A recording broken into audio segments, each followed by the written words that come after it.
to 73 for the low, and then hit and miss rain Saturday morning and afternoon, a high of 85. From the First Alert 4 Weather Center, I'm meteorologist Matt Chambers.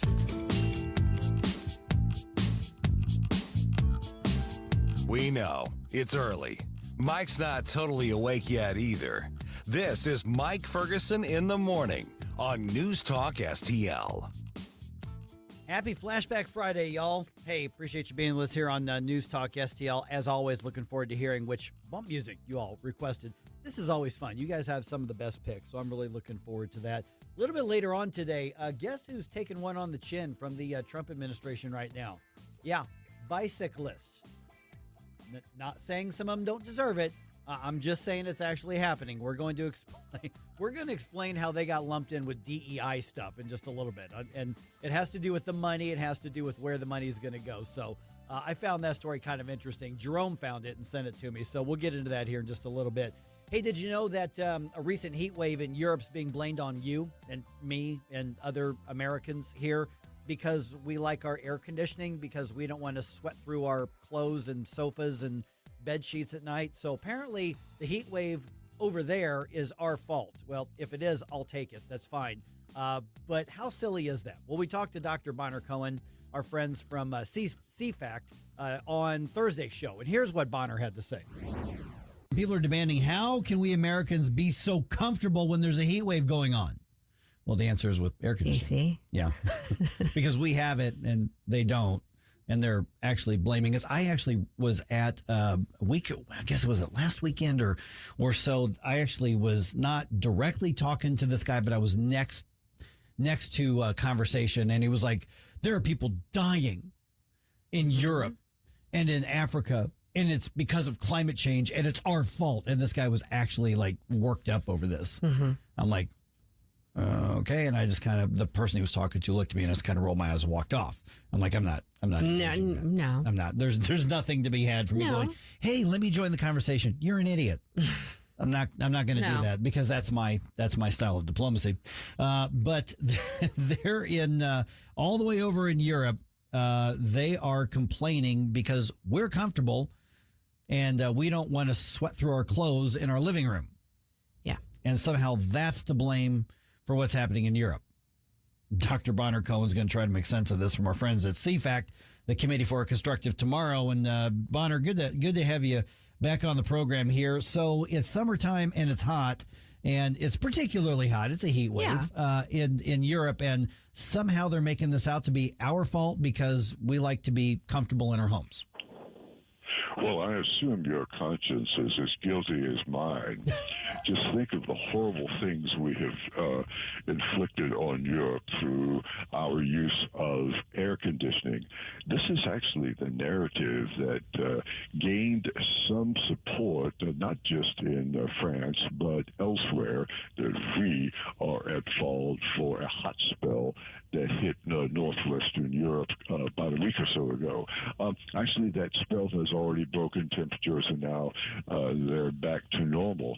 What it really reflects is the decision by governments throughout Europe that the governments will determine your a level of comfort in your home, the home for which you either pay rent or pay the mortgage. And air conditioning is actually banned in many places, irrespective of the temperature.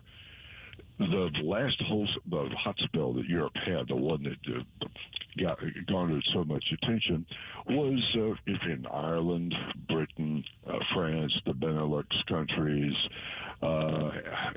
Germany, Switzerland. By the time you get down to Spain, you have a problem. Summers there are hot anyway, so there's nothing new there. It was an anomaly. Temperatures in Paris were higher than they were in Rome, and Rome is hundreds of miles to the south of Paris. But is it the fault of the United States' use of air conditioning, not to mention fossil fuels, that there was a hot spell in Europe? The answer, of course, is no, because there have always been hot spells in Europe, and there always will be. They are anomalies, but they happen. Why? Because climate is a very chaotic thing. Some Sometimes temperatures are way above normal.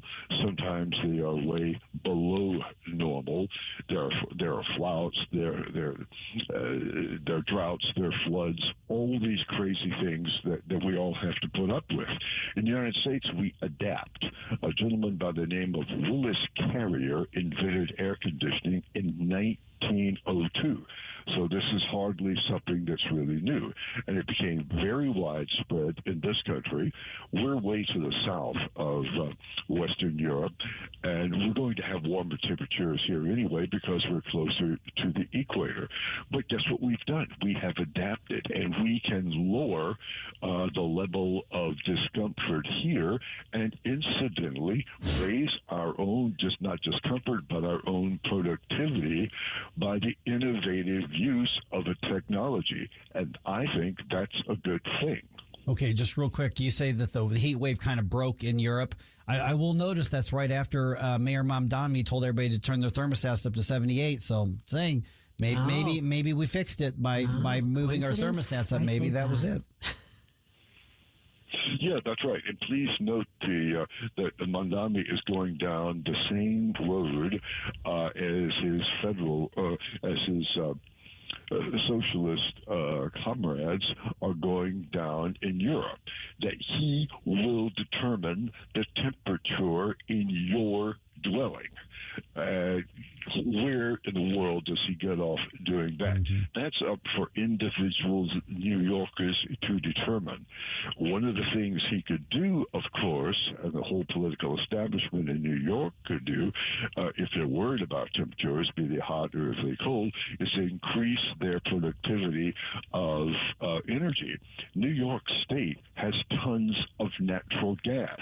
It's the same natural gas field that lies beneath Pennsylvania. In Pennsylvania, they frack for natural gas, and Pennsylvania is the second largest natural gas producing state in the United States. New York, they produce zero, nothing. As a result, they are getting chronically short on electricity, even with a shrinking population, because taxes and the cost of living there are so high that people are headed for the exits. And the ruling elites there know no better than to impose mandates on individuals. And by the way, in so doing, particularly when it comes to air conditioning, or for that matter, when winter comes, it comes to heat because it's going to get cold up there. That puts people's health in danger, a matter of apparently no concern to him whatsoever. Good morning, Dr. Cohen. Setting aside the fact that, over the years, there have been much warmer periods on the planet, if you look back historically, is there anything scientifically, are there any studies that actually, point to there being some connection, some rational connection between the use of air conditioning and, greenhouse gases? Absolutely nothing. People are looking for scapegoats. The populace was very upset in France and elsewhere over the high temperatures. It's no fun to sit there and swelter, particularly if there's nothing you as an individual can do about it, because air conditioning is manned. So rather than sit down and ask themselves perhaps whether they should be adopting new policies and allowing some flexibility in how people heat and cool their homes, they simply point the finger at the United States and, of course, the ever evil Donald Trump, and say, it's the Americans' fault that we're sweltering over here. But to your question, is there any scientific evidence? No, there isn't. Not a scintilla. Absolutely nothing. Zero. Yeah, that's when I read some of the stories and I heard this person repeat the narrative. Like, there have been people who have died because of the heat wave. That's climate change. I'm thinking, well, then put some air conditioning, put a window unit in, and you won't die.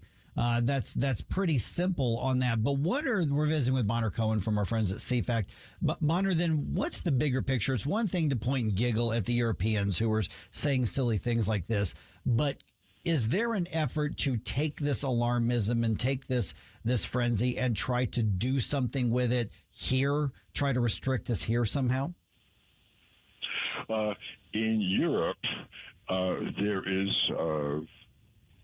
some concern, putting it mildly, over the course that the continent is taking. Climate alarmism is alive and well in Europe, even though the measures that European governments have taken to combat so-called human-induced climate change have led to astronomically high electricity and fuel prices, thereby making the European economy even less competitive than it already was.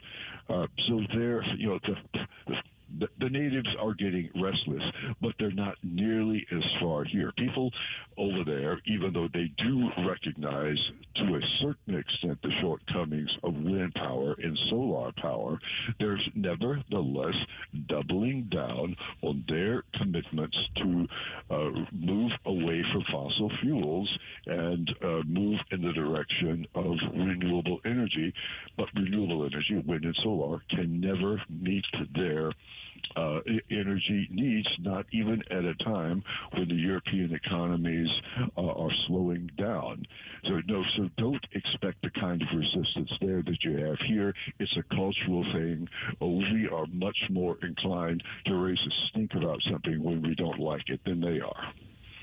Well, I guess my next question is, so what are they going to do about it? I mean, they don't really have any ability to force our hand. Of course, we could, be looking at a different administration down the road that would take a different approach. But there's not really anything they can do except for gripe about it, right? And sweat. No, very little. See, most of these European governments are coalition governments. They're parliamentary systems, and because no single party over there will probably ever get 50% of the vote. So you have to form coalitions of parties that disagree, that agree on practically nothing, which means inertia, stalemate, no movement at all. So I certainly don't expect any movement on their part, any serious corrective moves that would recognize the fact that Europe has gone down a road that is simply decarbonization equals deindustrialization, and that's a simple reality that they refuse to face, and to a certain extent can't do it because they're green elements in just about all the coalition governments in power over there. And as long as they're there, they're not going to allow anything substantial to happen because they're completely vested in a certain view of the world, which is completely at odds with reality, but that doesn't matter. Yeah, I mean, at this point, we just look at what they're doing and say, okay, learn from them. Don't do that, when they should be looking at the basic things we've done for a century plus now, saying, no, it's safer and healthier to actually use technology and stay comfortable, which is interesting, Bonner, because in the last minute or so we've got, basically the poorest Americans, most of the poorest Americans have air conditioning. And we're talking about, the middle class and upper class in Europe sweating it out and having their health threatened because of ideology. That's a good point, because this whole agenda of limiting our access to and use of reliable energy is inherently regressive. European elites, the well-to-do over there, they can work around this. They can hop on a jet and fly off to some place, and say in Spain for this actually some air conditioning because it's so hot there, or they can fly over here and do what they want. But people of middle and lower income have absolutely no choice, and choice is a key word here. Here in the U.S., we still have this culture of you decide how you're going to cool and heat your home, what kind of vehicle you're going to buy, rather than all of that being mandated from above. It's a cultural thing, still very much alive here. In Europe, I'm afraid, way behind on that. All right. Good talk to you again, Bonner. Thanks so much. And the website again, just cfac.org, right? That's exactly right. All right, let's get going with this Flashback Friday here. Of course, the way to get involved in the conversation, 314-912-1019. This is 1019 and 94.1 News Talk STL.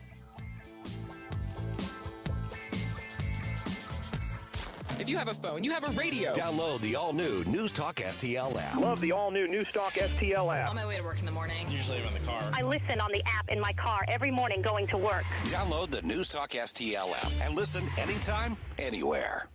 Hello, Kirk Hilsinger, Chairman of the Republican Party, City of St. Louis. We are urging everyone to get out and vote this August primary. We need your vote every election. We remind you to vote yes on Amendment 4. Stop out-of-town money from being used to bypass your elected state legislators. And vote yes on Amendment 5. Tell businesses fleeing high-tax states like Illinois that Missouri is open for business and help lower our income and personal property taxes. Help us fight democratic socialism in its backyard by visiting stl-gop.com and donate, come to a meeting, or volunteer to help out. Paid for by St. Louis City Republican PAC. Curtis Farber, Treasurer.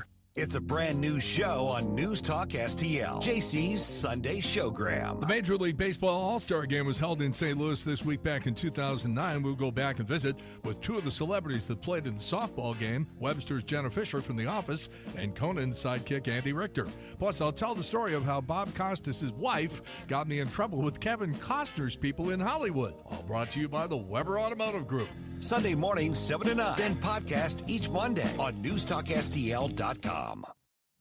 Tim Jones and Chris Arps in the afternoon. We're going to start calling you Scott Randolph Hearst Fawn. You've got magazines, newspapers. Everything you think about the establishment media, you're right. There is a extreme anti-Trump bias, and there's a significant liberal bias. The Trump drives these people nuts. If you're trying to do a fair job in media, the Caitlin Collins of the world make your life harder. Tim Jones and Chris Arps, weekdays at 4 on News Talk STL. Do you owe the IRS $10,000 or more in back taxes? Are you being audited or investigated? Has the IRS sent you a letter demanding payment? You may not owe what they claim. Make this free call to the tax doctor now. Let them negotiate with the IRS on your behalf. 800-240-4586. 800-240-4586. That's 800-240-4586. Every 40 seconds, a child disappears. That's 2,000 children every single day. Find the Children is a nonprofit organization fighting to bring them home, but we can't do it without you. Your unwanted car, running or not, can help find missing kids, reunite families, and support the search and rescue efforts that protect children every day. We'll pick it up fast and free with a 24-hour response, and your donation may qualify for a tax deduction. Find the Children provides crucial resources to help locate missing children and educational programs that teach kids how to recognize and avoid predators before it's too late. Together, we can give families hope and bring children home where they belong.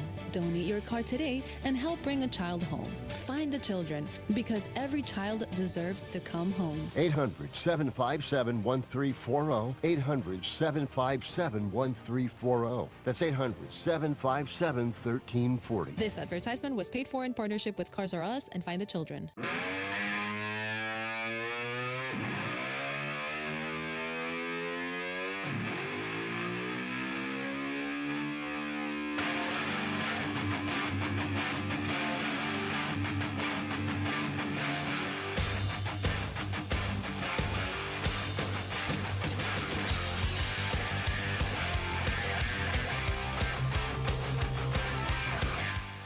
Get up, St. Louis. It's Mike Ferguson in the morning. All right, couple topics. I'm just going to kind of put it out there, what we're going to get to a little bit later. On the Illinois side of the river, one of their anti-Second Amendment laws gets new life. Oh, of course it does. Yeah, federal appeals court says, sure, you can ban AR-15s. Wow. Yeah, because remember after that horrific shooting at that parade, what was that, 2022, I think it was that happened. And then in 2023, they banned like all semi-autos. Yeah, it was supposed to be a quote-unquote AR-15 ban, right. But it ended up being something like 1,000 or so different right. types of guns. It was started targeting with the AR-15, and they're like saying large capacity magazines, and it was struck down as it should have been, but a federal appeals court has overturned that and put it back into place. And since the ban, I mean, there've really not been any shootings in Illinois at all, right? Right, yeah. Homicide's almost zero, right? Right, thank God that they did that, So, the attack on the Second Amendment continues in Illinois. It always will. This case is going to end up going before the U.S. Supreme Court. I suspect that the Supreme Court's eventually going to strike it down. But that's what's frustrating about the dictatorial mindset of the Democrats in Illinois. they know what they're doing is unconstitutional. They just don't give a crap about the Constitution. They don't give a crap about the Second Amendment. And so what they do is one of their laws gets struck down, or a similar law in another state gets struck down, and they just pass new ones. And like, they know it's going to get struck down, but in the meantime, they can violate your Second Amendment rights, and that's just what they do over and over and over again. Kind of like that, the law they passed that said you've got to register your guns if you haven't. And I caught some grief because I said on the air here, I said, if I still lived in Illinois, there's no way in hell that I'm gonna comply with that law.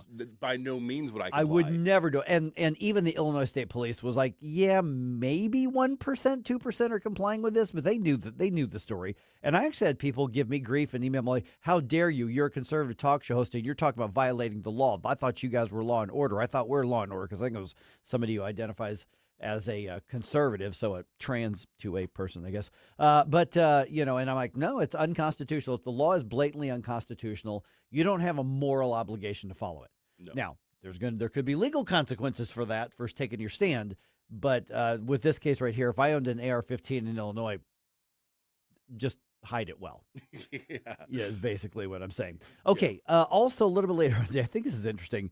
I've never been to Amsterdam other than at their airport. I had a layover in the Netherlands once in Amsterdam, but I've never been to Amsterdam itself. But one of the things they're famous for, among other vices, would be the marijuana, the cannabis cafes, right? Mm-hmm. Just get there like a bar, except you start toking up and get high and hang out with your friends. There's one major U.S. city that says, I think we're going to try that. Should that be legal?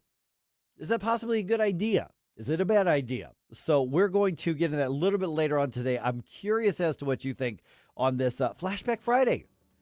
Yes. Do we get some interesting requests? We got a few that I had not heard before, so I'm excited. This is going to be a good show. So we may Susie and I may let you in on a little bit of 80s context and culture on some of these songs. Yeah, some of these have not been requested yet either. So. Sounds good. Sounds good.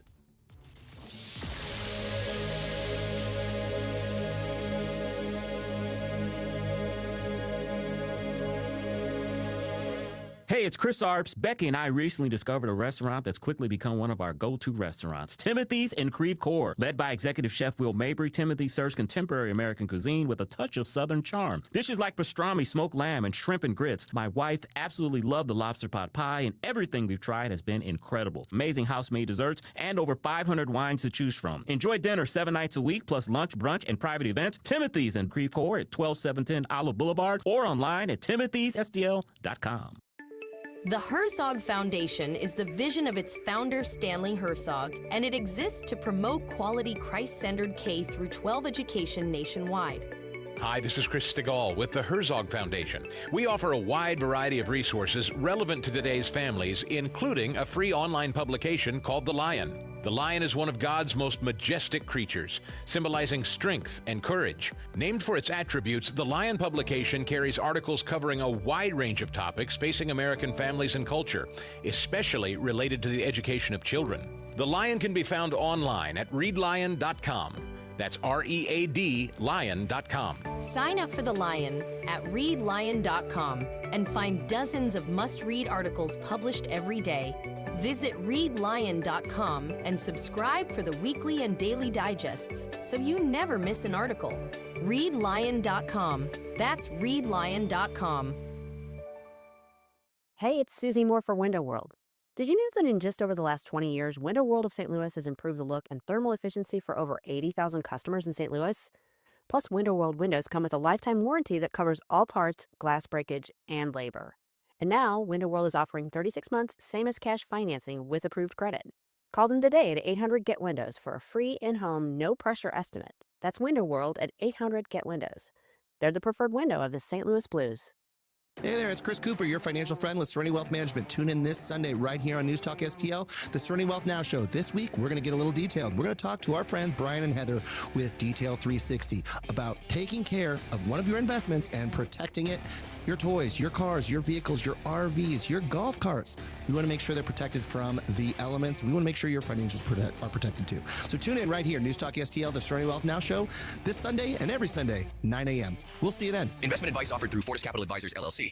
What's the best way to get rid of a timeshare that you don't want? Call the Timeshare Exit Hotline. We're a group of attorneys that help customers legally exit their timeshares. It's an easy process. We guarantee results or you pay nothing. Exit your timeshare today. Call now. 800-524-1641. 800-524-1641. That's 800-524-1641. KLGY HD3 Clayton, K270BW Bellefonte, KNBS Bowling Green. This is News Talk STL at 1019, 94.1, and always streaming at NewsTalkSTL.com.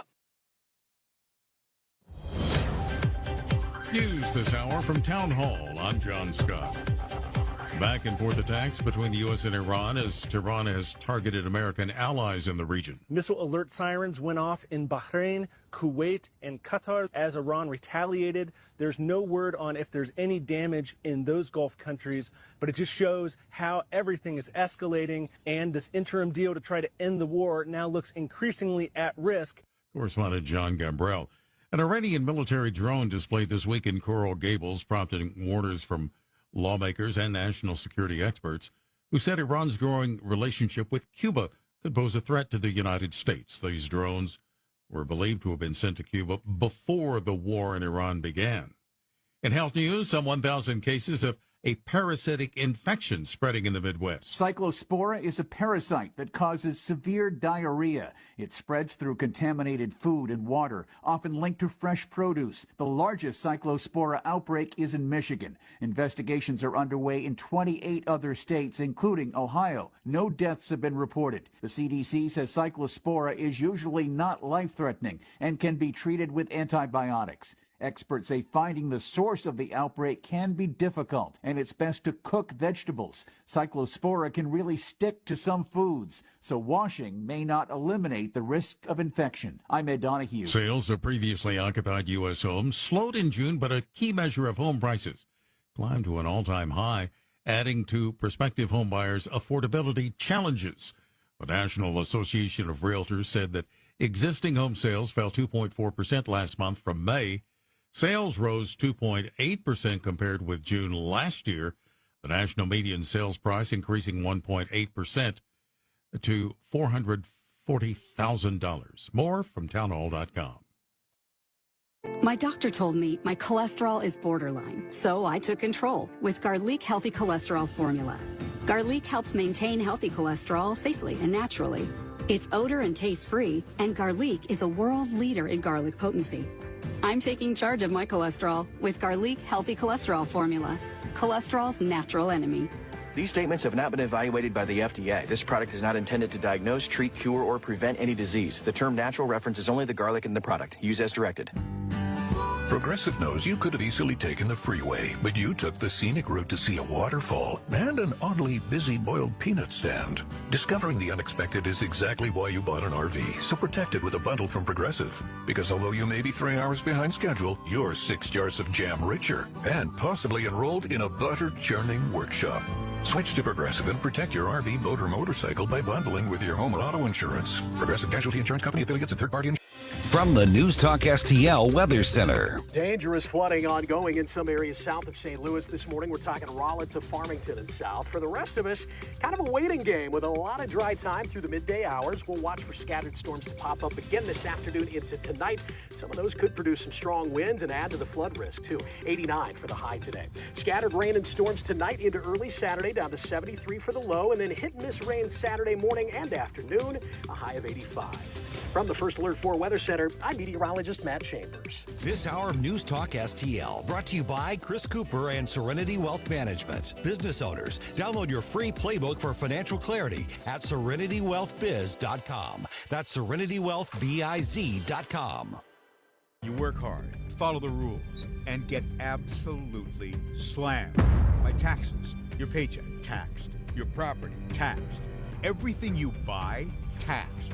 Missouri's tax system isn't broken, it's rigged against you. The lawyers and lobbyists working for big corporations and the super rich buried over 200 loopholes for themselves in our tax code. While they pay nothing on the services they use, working families are taxed over and over. It's no wonder they're lying about Amendment 5. Our corrupt tax system is rigged in their favor. They're getting a free ride on your back. Don't believe their lies. The truth is, Amendment 5 closes loopholes exploited by the super rich and slashes taxes paid by Missouri's working families, phasing out income taxes and cutting property taxes. They finally pay what they owe while you keep what you earn.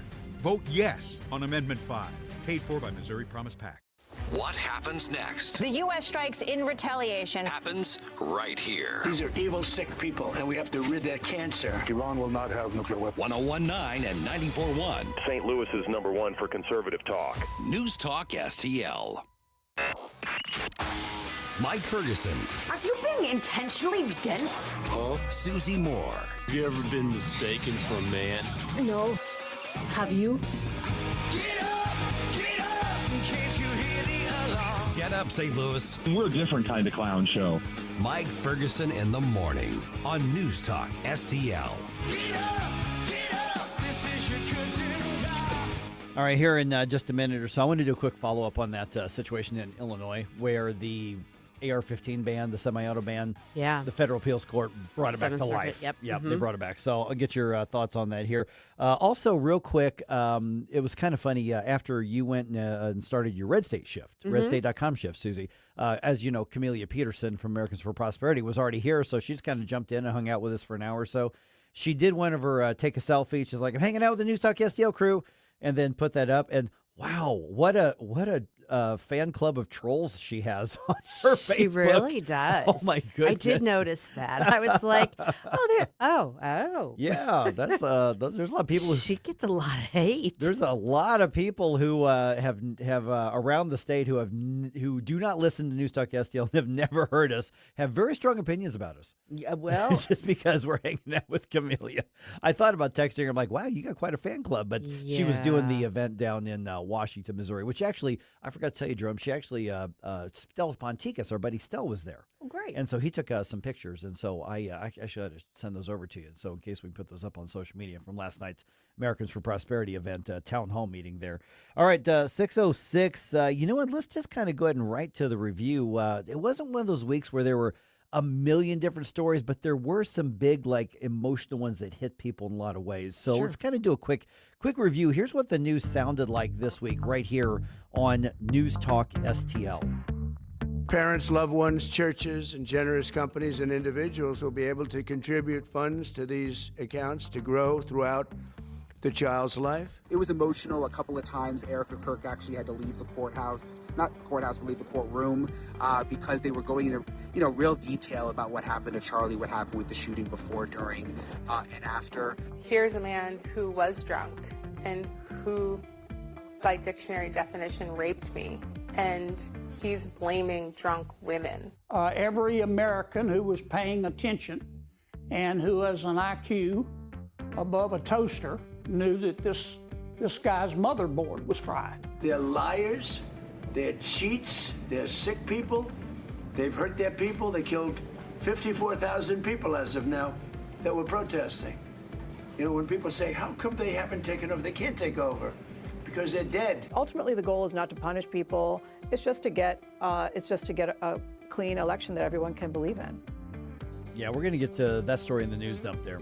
That was part of what's happening this week as well. That was Harmeet Dillon. Yes. Yep, as well. Recognize the voice. All right, 6:08 here. By the way, good morning, Allison. She says good morning on Rumble. Good morning. Okay, so it's just with Illinois, the Democrats there and their anti-Second Amendment fervor. Mm-hmm. They passed this law back in 2023. Okay. And Governor Pritzker eager to sign it. Sure. And this was a response to that horrific parade, the shooting at the parade, the 4th of July parade back in, I think it was 2022, I think is when that happened. But they moved real fast, and basically they targeted the AR-15 because that's the boogeyman of the left in recent years. And it turned into, as Jerome was just pointing out, basically a ban on essentially all semi-automatics. Just to be clear, you mean assault rifle 15, right? Because that's what the AR stands for, right? Yeah. Who was it that said that? Like, well, that literally what it means is assault rifle.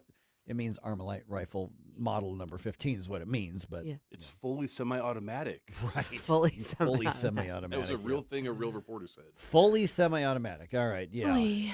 So they passed this law, which doesn't surprise anybody. Here's the thing is that a number of Illinois gun laws have been struck down by the federal courts over the years, but they keep passing the laws knowing darn well that they are unconstitutional and they're going to be eventually struck down. And as we've spoken with, Aaron over at American Firearms Association and our friends at the Illinois State Rifle Association, Awake Illinois, all these, conservative activist groups, they all tell us the same story. Like, listen, here's the strategy.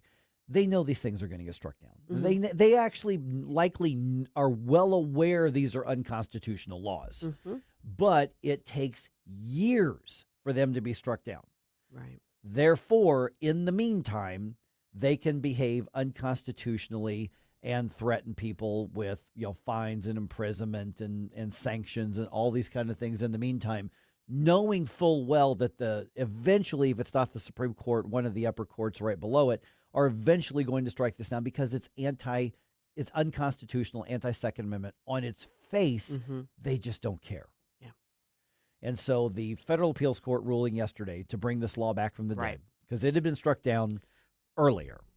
Yes. And I don't think, because I remember us covering that when that law was, when that lawsuit was decided and the lower court struck it down, and we're like, yay, but we know what's going to happen next. And this is almost a predictable script at this point when it comes to Illinois. Well, okay, so you're talking about the Seventh Circuit Court of Appeals, which sits over Illinois and several states. It's not just Illinois. I would say no, it's not a gimme.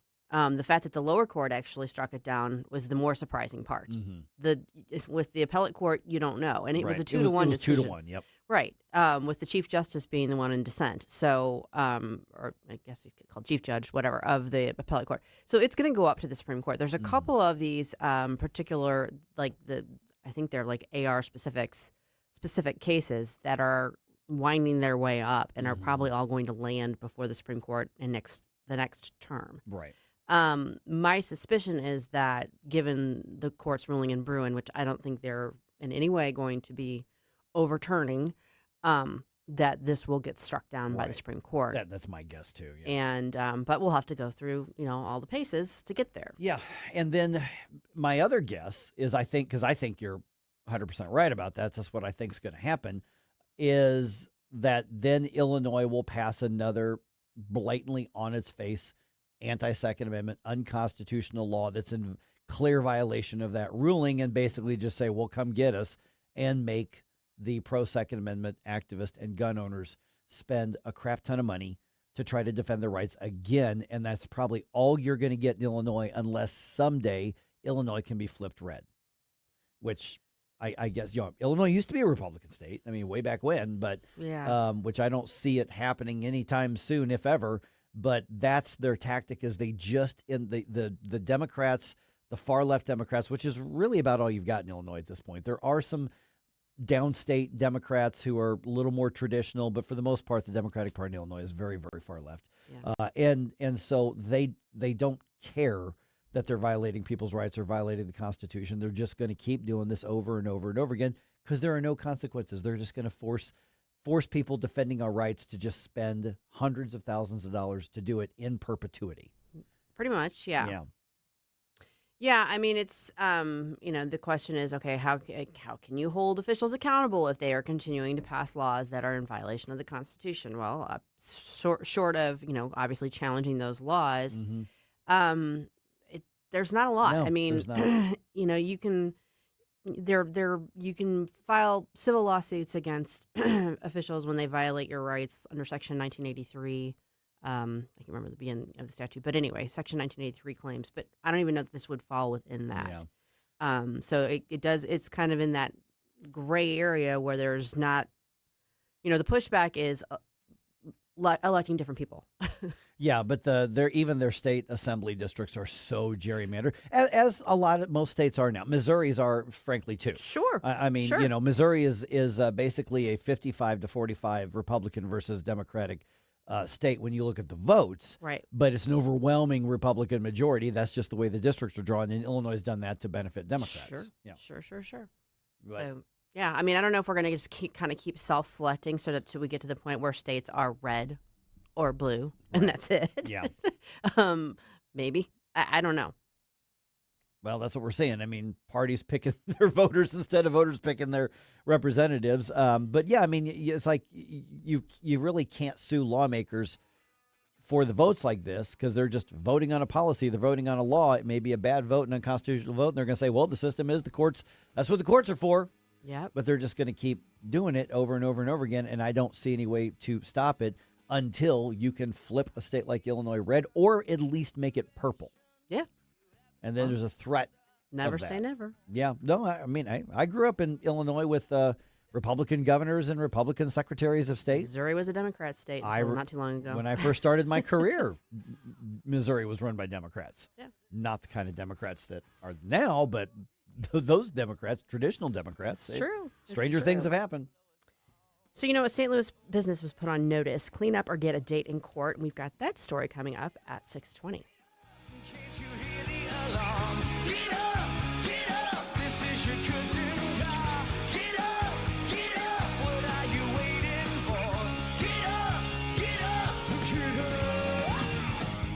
Here at Daniel's Farm and Greenhouses on Juggerman in St. Peters. Discover our breathtaking 55,000 square feet of greenhouses featuring 8,000 hanging baskets, hundreds of perennials, and 100,000 pots of colorful annuals. From vegetable plants to premium grass seed, mulch to herbs, our knowledgeable staff is ready to answer all your questions. Start spring off right with pansies, potted tulips, and everything your garden craves. Daniel's Farm and Greenhouses. Visit us today on Juggerman or online at danielsfarmandgreenhouses.com. Bill, that's a big smile for an old politician. I'm thinking about our plan. It's slick enough to make a lobbyist blush. First, we hoodwink voters with Amendment 5. Tell them it's a tax cut. Once they're hooked, we decide who pays the higher taxes. So it's not a tax cut plan, and we don't get a say? Right, just swaps who pays the tax, but it does remove 3 voter-passed taxpayer constitutional protections. That lets us levy new taxes on services, increase sales taxes, and even tax home sales. And voters will no longer get to vote on tax hikes. Higher sales taxes on groceries, gas, service taxes on doctor visits, childcare, and even rent on apartments. Jeez. Taxes could exceed 20%. Sure, they figure that up to 80% of taxpayers will pay more taxes. Many, hundreds more. Seniors, they'll get hit even harder. But our big donors will cut a fat hog. The ones getting butchered by Amendment 5 are most taxpayers. I'm voting no on 5. Paid for by Missourians for fair taxation.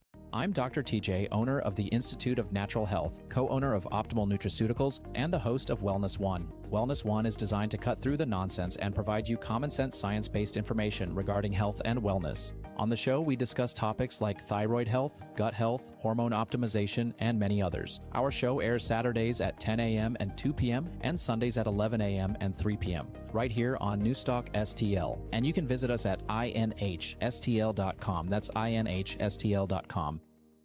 Yo, this is Vic. Vic for Vets is proudly honoring our veterans. Every Wednesday at 11:05, you'll hear about that day's honoree and their incredible service to our country. Hi, it's Ken. You want to nominate a veteran? Send their name, service information, and story to me, Ken, at NewsTalkSTL.com. Brought to you by Heroes Care, Alamo Military Collectibles, Gemini Wealth Group, Michael's Funeral Home, and Freddie's Market. Together, let's celebrate the heroes in our community, Vic for Vets, where honor meets gratitude.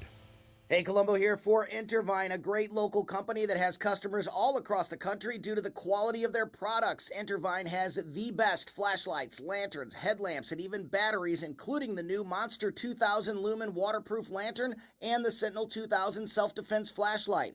Our home and vehicles are full of great Intervine products, and right now you can shop their website and get 25% off your entire purchase just by using my name, Tony, as your promo code. That's promo code Tony at Intervine.com. This hour of Mike Ferguson in the Morning is brought to you by Stifel. Request a portfolio review from your Stifel financial advisor at Stifel.com. That's Stifel.com. The 80s. Bueller. The 80s. Let's go while we're young. Never been a decade like it. Shall we play a game? Never will be. Where to be? It's Flashback Friday. I can see you. got your hair combed back and sunglasses on, baby. I can tell you my love for you will still be strong after the boys of summer have gone. Hey, this is Vince Colonnese. I'll talk to you tonight at 8, but now back to the Mike Ferguson in the Morning Show on News Talk STL. Don Henley. Mm-hmm. You know, busy. I want to say this was off the End of the Innocence album. I think, does that sound right? Sounds right. right. From like 87, 88, something like that. I don't think it was that late. Was it Maybe. 80? I feel like this was a hit while I was in high school. Let's see. 1984. Oh, Yeah. okay, 84. Yeah, and I don't know if you have up which album this was on. Don Henley's album, Building the Perfect Building Beast. the Perfect Beast. Okay, so I got the album wrong. I think End of the Innocence maybe came after that a little bit later. Might have, yeah. Yeah, I mean Don Henley's, it's like he's a leftist, but he's like all about the environmental. He's the environmental type of leftist, and so whatever. My favorend Eagle. I went to see him in concert by himself. I've seen most of his. I've seen the Eagles, like in that classic lineup. But yeah, the Eagles, of course, I love Don Fry, and even I know that the rest of the Eagles hate him, but Don Felder as well. But yeah, it's kind of funny because the only Don Henley story I've got is when I had my senior pictures taken in 1989. The photographer that we had in Quincy, which is where I was living at the time, was like, bring in whatever music you want, and we'll just play that in the background. And it was The End of the Innocence. It was Don Henley's album that I brought in and played during that shoot. I had these all on cassette tape, I should say. Yeah, I was going to say mine was a cassette. Yep. What? Yeah, exactly. I had some on 8-track, but not Don Henley. But I had Eagles on 8-track. Yeah, we had an 8-track when I was a kid. We had one of those great big giant console things that you had in your living room. I don't know if you've ever seen these, Jerome. Literally, you might see them in an antique store now at this point. But there were these giant consoles that were probably 3.5 feet high, maybe, and were heavy as can be. Oh, God, yeah. And you would lift up this really fancy wood top, and you'd have a turntable on one side. You have this giant AM/FM radio with these giant dials, and you have an 8-track cassette player that you put it in there, and you could play that. Press the track button to get it to where you wanted, but sometimes it was in the middle of the song, so you had to Yeah, I think my grandparents had one of those. Yeah, well, but that tracks, though, as funny as that sounds, It's because true. it was my parents had it, and that's what I grew up with. And we had a big stack of vinyl albums that we all then threw away because other stuff came, and now they're the thing now. Oh, I kept mine. Yeah, well, you were ahead of the game then on that. All right, we just mentioned this. You caught wind of this the other day. You sent me a note on this. Missouri's Attorney General puts frankly, a pretty skanky, like, it's not really, I mean, it says hotel, but I think it's like more of like one of these long-term, rental, low-income housing type of hotels. Kind of somewhere between a skanky hostel and a skanky hotel. Essentially, the Mark Twain Hotel in the city. Not your 5-star resort type place. No, not in the least bit. So the Attorney General puts them on notice, and a lot of people are talking about the drug activity that's at the Mark Twain Hotel, and basically accusing the owner of saying, you know what's going on, and you're just letting it happen. And then when you read through Catherine's letter to him, she also talks about health hazards like mold and not cleaning up animal stuff and things like that. And so he's been put on notice. He's been given 2 weeks to submit a comprehensive plan to clean up the thing, particularly dealing with the crime. Now, this is not the first time something like this has happened, but one of the questions I've got when I was reading that article that you sent me, I think it was yesterday you sent me that, Susie, and I'm thinking, okay, why is the state attorney general doing this if there are all these problems there, which there are? Why isn't the city doing it? Well, that's a fair question. Yeah. Funding? Oh, could be. And it's like, for instance, it's like, well, why isn't Gabe Gore doing it? Well, that's a different circuit attorney, isn't necessarily the same thing as the attorney general, and he doesn't really proactively go out over stuff. He's got to wait for the police to send in citations and arrests and charges and all that kind of stuff. And so they're very, very different roles. And so, but I was thinking, is somebody going to ask Gabe Gore, okay, what about this? So, but Gabe Gore doesn't go out patrolling for crimes, even if everybody knows what's going on there. No. And I think part of that is because I could be wrong about this, but I feel like so his role as the top prosecutor doesn't involve like civil actions against people, whereas the state attorney general does have both civil and criminal divisions. There's a city attorney's office that would bring any civil suits on behalf of the city, but that's different from Gabe Gore. Yeah, I mean, is this something that has the city dropped the ball? I mean, like, should codes enforcement be questioned as to if all of these things are going as far as like mold and animal? Why isn't the health department or the codes enforcement all over them? Because I've seen them, that type of thing lead to businesses being shut down. I mean, when I was on the board of aldermen, I had 2 cases where we had to vote regarding shutting down a business, and it went against every libertarian thread in my body, but we just didn't, actually 3, come to think of it, 3. But the law was pretty clear, and there wasn't really much we could have done because the business owners were so out of control. But when it comes to things like, drug activity, I guess it's become, the accusation is a haven for like drug dealers. And like everybody knows, that's where you go. And everybody knows around the metro, you don't go anywhere near the Mark Twain Hotel. We know that. I mean, you've only been here a few years here, Jerome. Don't go around the Mark Twain Hotel. I don't know, where exactly is it? I don't remember. I can't picture where it is. It's oh, well, that's okay. Yeah, you can Google it. I was just trying to picture where it is. I don't go this, as I say, at 9th Street. Yeah. Because I feel like I would have walked by it at times, like if I was going to the Court of Appeals or walking up to 200 block of 9th Street. Oh yeah, I did walk by it. I walked by it to go to court. Yeah, so you're looking at 200 block, and so you're looking at not North City, but north part of downtown. No, you're looking at right in front of right really close to this downtown courthouse. The federal one or the city one? The city one. The one that has the pyramid on the top of it. Oh yeah, that's a weird building. Yeah, but that would be just north of that though, right? 1 block. Yeah. I mean, yeah. So that's what I'm saying. I would walk past it to go to court. Right. But that's what I'm saying. It's not North City. No, but it's in downtown. But it's that little more of that north part of downtown. I guess I don't think of that as the north part of downtown because my office was north of there. I think of Washington Avenue as the north part of downtown. This was south of that. Fair to that. Yeah. So I don't know. It's all relative, I guess. Yeah. But definitely, I can picture the building now. Yeah, I mean, something needs to be done. Yeah, it's the setting of every horror movie in your in your brain. I mean, that Jack Nicholson, The Shining. You can picture Jack Nicholson playing a villain in it. Yes. So, but in this case here, with Attorney General Catherine Hanaway, I mean, this isn't something that's going to be necessarily out of the blue. I suspect there's probably been some feelers out to say, hey, guys, we've got our eye on you. Because Catherine Hanaway, I mean, she's very good at doing media, but she's not really a show horse kind of politician. She's a workhorse type of politician, if that makes sense. Yeah. And so my guess is, and I've known Catherine Hanaway for a long time. And of course, I lost touch with her for a while until she got nominated for Attorney General.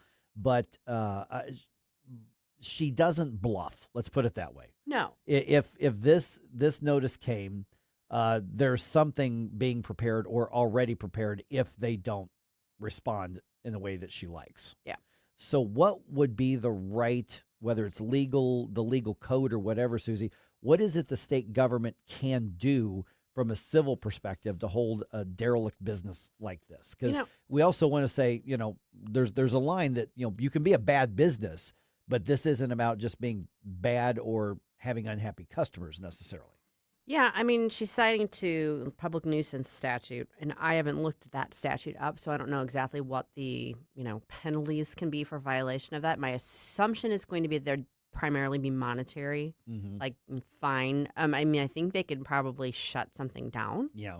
I mean, would she have to then apply or appeal to or file a lawsuit and try to get the city to shut them down, or can the state shut down a business in the city? I don't know the answer to that. Okay. It just was not my area of practice, so I don't have, without looking at the language itself, I'm not exactly sure what the enforcement mechanism is.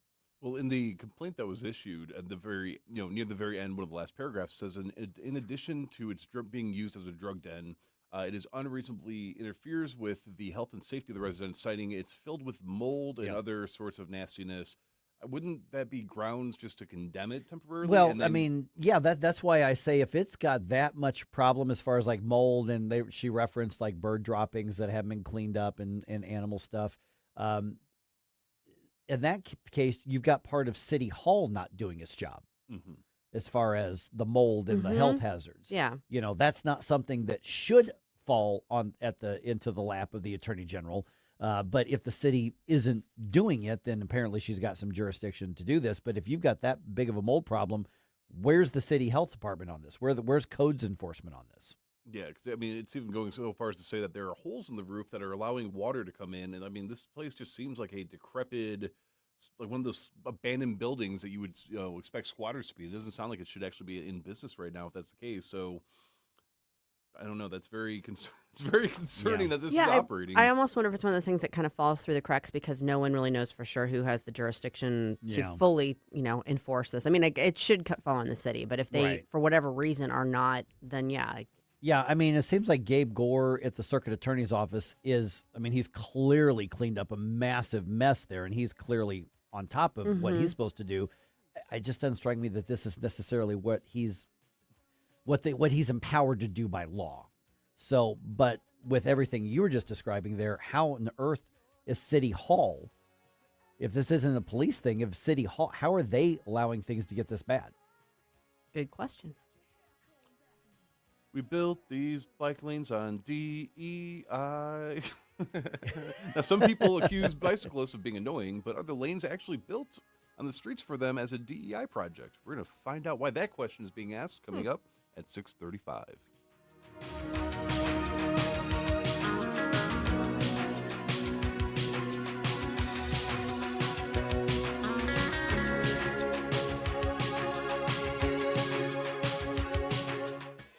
From the News Talk STL Weather Center. Dangerous flooding ongoing in some areas south of St. Louis this morning. We're talking Rolla to Farmington and south. For the rest of us, kind of a waiting game with a lot of dry time through the midday hours. We'll watch for scattered storms to pop up again this afternoon into tonight. Some of those could produce some strong winds and add to the flood risk, too. 89 for the high today. Scattered rain and storms tonight into early Saturday, down to 73 for the low, and then hit-and-miss rain Saturday morning and afternoon, a high of 85. From the First Alert 4 Weather Center, I'm meteorologist Matt Chambers. Dude, this house is perfect. Crumbs everywhere, sticky counters. I've already texted the colonies. Sweet, I'll bring my 500 cousins. This'll be the biggest ant rager of the summer. Let's party! Wait, what's that sound? Oh, no, it's those trucks with the green wheels. Party's over, man. Party's over. This is Derek, the owner of All Solutions Pest Control. We'd love to help you out. Give us a call today for a free estimate at 636-486-7888. If a pest-free home is your goal, call All Solutions Pest Control. News Talk STL is celebrating our 5th birthday. And we're giving away a limited edition News Talk STL America 250 t-shirts. It's exclusive, it's collectible, and it could be yours. Just head to NewsTalkSTL.com to register. Happy birthday! Happy birthday, News Talk. Been listening since day one. Happy birthday to my talk station. 5 years, happy birthday. News Talk STL. News Talk STL. Happy birthday to us, and good luck to you. State Freedom Caucus Unfiltered, Sunday nights at 7 on News Talk STL. Hear all the behind-the-scenes stories about what the State Freedom Caucus is doing across the country, directly from the legislators and the people that are doing it. State Freedom Caucus Unfiltered, this Sunday night at 7 with your host, Tim Jones. State Freedom Caucus Unfiltered, now Sunday nights at 7 on News Talk STL. At Body of Health, we're a small but mighty family operation with big ambitions for your health. I'm Helene Tobler, and I'm jazzed about how our MRI-grade body composition analyzer is putting personalized health and wellness on steroids. It helps me and Dr. Tobler, that's my husband, refine the advice we give to help you feel better and live longer. Body of Health, trusted, discerning, affordable health care the way it ought to be. Learn more at bodyofhealth.com. That's bodyofhealth.com. The Vic Porcelli Show. We're going to get another take on the World Series of Poker because just like the World Cup, it's people from all over the world coming to the United States. Why didn't I think of that? We'll ask Commander Connors about that Friday at 9:25. Weekday mornings at 9 on News Talk STL. The 80s. Excellent. Never been a decade like it. never will be. It's Flashback Friday.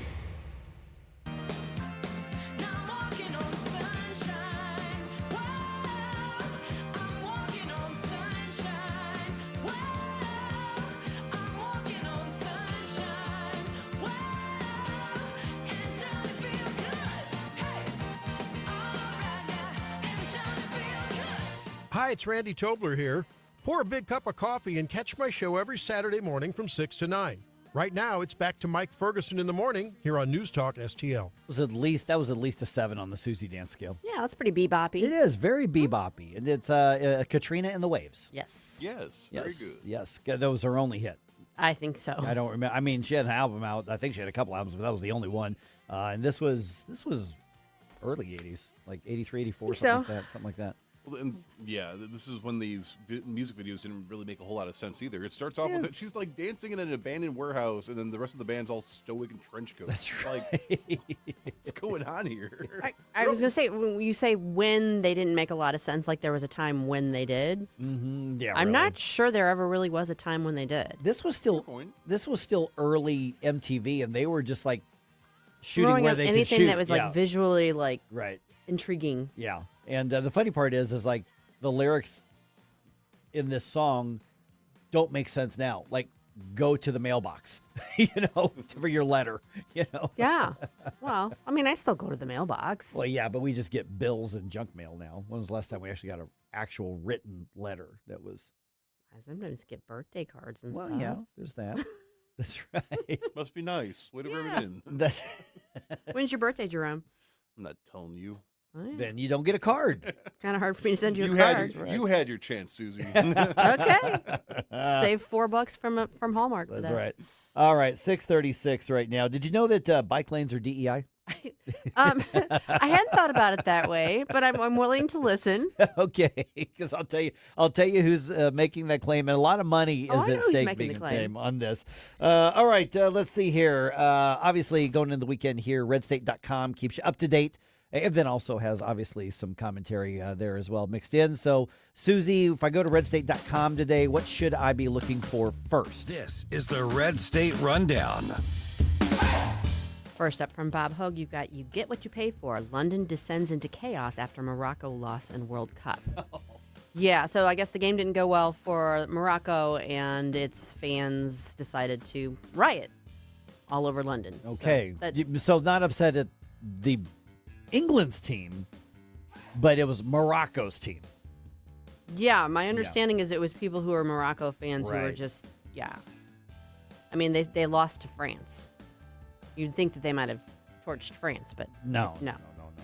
So, well, that's how things go. Also from Bob, we've got good luck with that. Mexican president wants to take legal action against ICE for illegal alien death. I saw that, yeah. Yeah, I wrote the original story about it. There was an ICE shooting. Man was killed. He was here. He'd been here illegally for like 30 years. But he, according to the reports, tried to run over the ICE officer, and they shot him. So, we'll see how that all shakes out. But I think Claudia Sheinbaum is just kind of, Yeah, making her. and so if she gets to do that, then do we get to sue Mexico for the damage all the illegal aliens have done to us? Fair question. Yeah. We should look into that. Terry Christoph, who was just on with us the other day, this was a good article, I thought, kind of summing up what's happened so far in the Charlie Kirk preliminary hearing.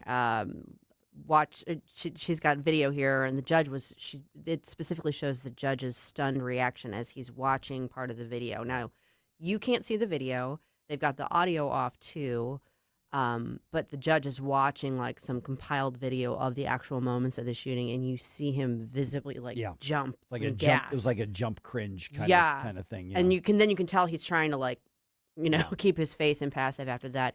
But Terry's article is a good summary of what's transpired thus far in the preliminary hearing. His physical reaction, because I saw the video that you're talking about that's referenced in that story. It was, I think, the reaction that most of us had when we first saw that video moments after it happened. That went all over social media. Yeah. Because I think I jump cringed because you couldn't believe what you just saw. And it was moments old at that point because that's how social media is. I remember I had a baseball game that night, and one of my favorite teammates, Big dude, tatted from the neck down. Awesome guy, retired military, and he's seen some stuff in the military. I mean, you go to war, this is the guy you want next to you. Sure. You actually want him in front of you. And he told me that he struggled with watching that video, and he's seen stuff. And he was really affected by that video. Now, he's a very conservative guy, don't get me wrong, but it wasn't even just about that it was Charlie Kirk.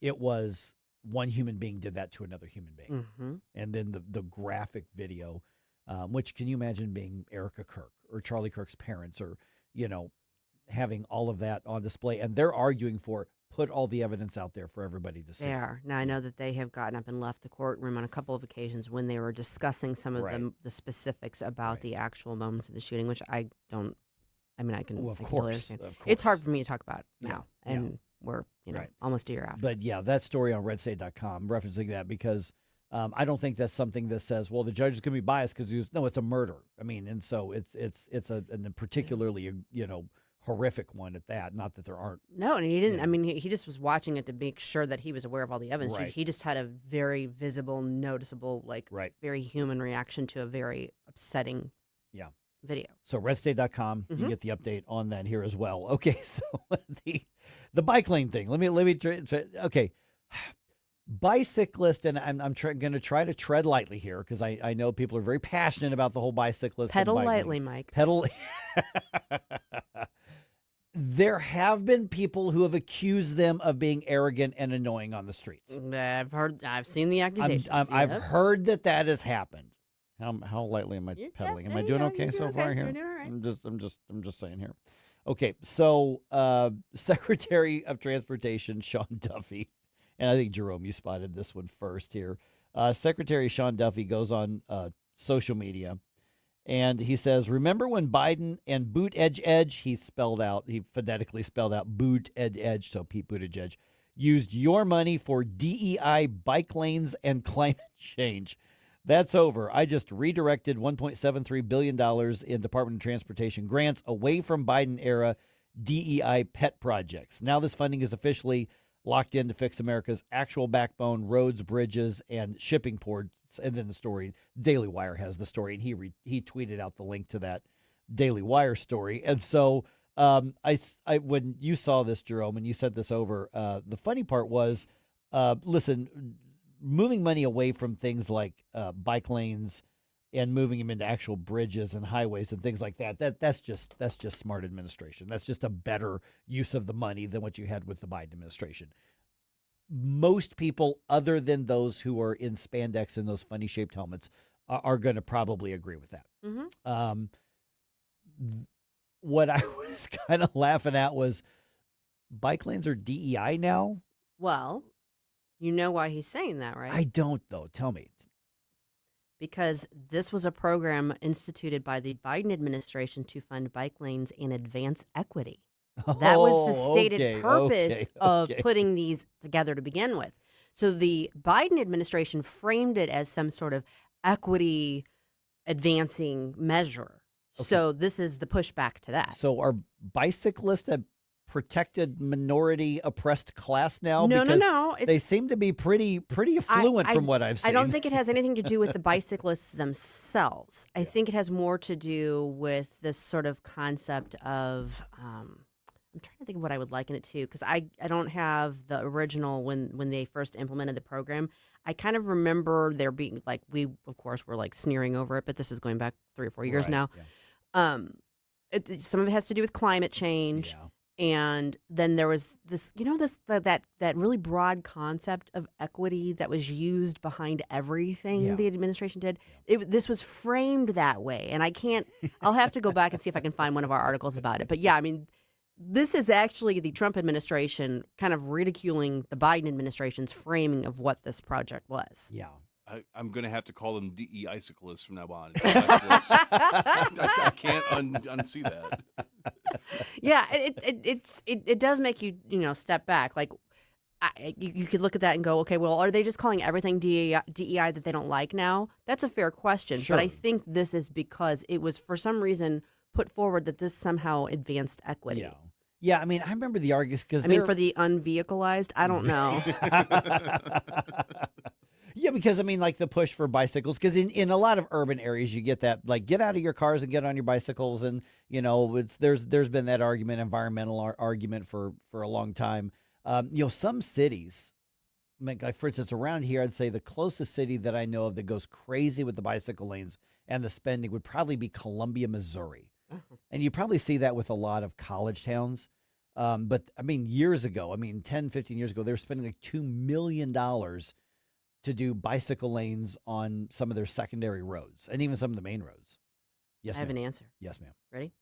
The Biden administration characterized bike lanes as advancing equity because they improve affordable transportation for low-income populations, reduce traffic fatalities in vulnerable communities, and mitigate the historical damage of mid-century highway projects. Okay. So, DEI program. Yeah. Okay. I mean, thanks, Joe and Pete. Yeah. And Kamala. Right. Way to go. Mm-hmm. But that does sound very Buttigieg-ish. Oh, completely. That's like par for the course. Yeah. Absolutely. Because we know that, what was it, South Bend he was the mayor of? Yes. It was South Bend? Yeah, because we know what a bicycling powerhouse South Bend is, right? Absolutely. Not. Well, I mean, isn't that... No, that was Indianapolis. I was trying to think about the Little 500. That's Indianapolis. Yeah, that's Indianapolis, yeah. Never mind. Don't mind me. The Trump administration says election monitors will be used in the midterms. Find out why. That's in the news dump at 6:50.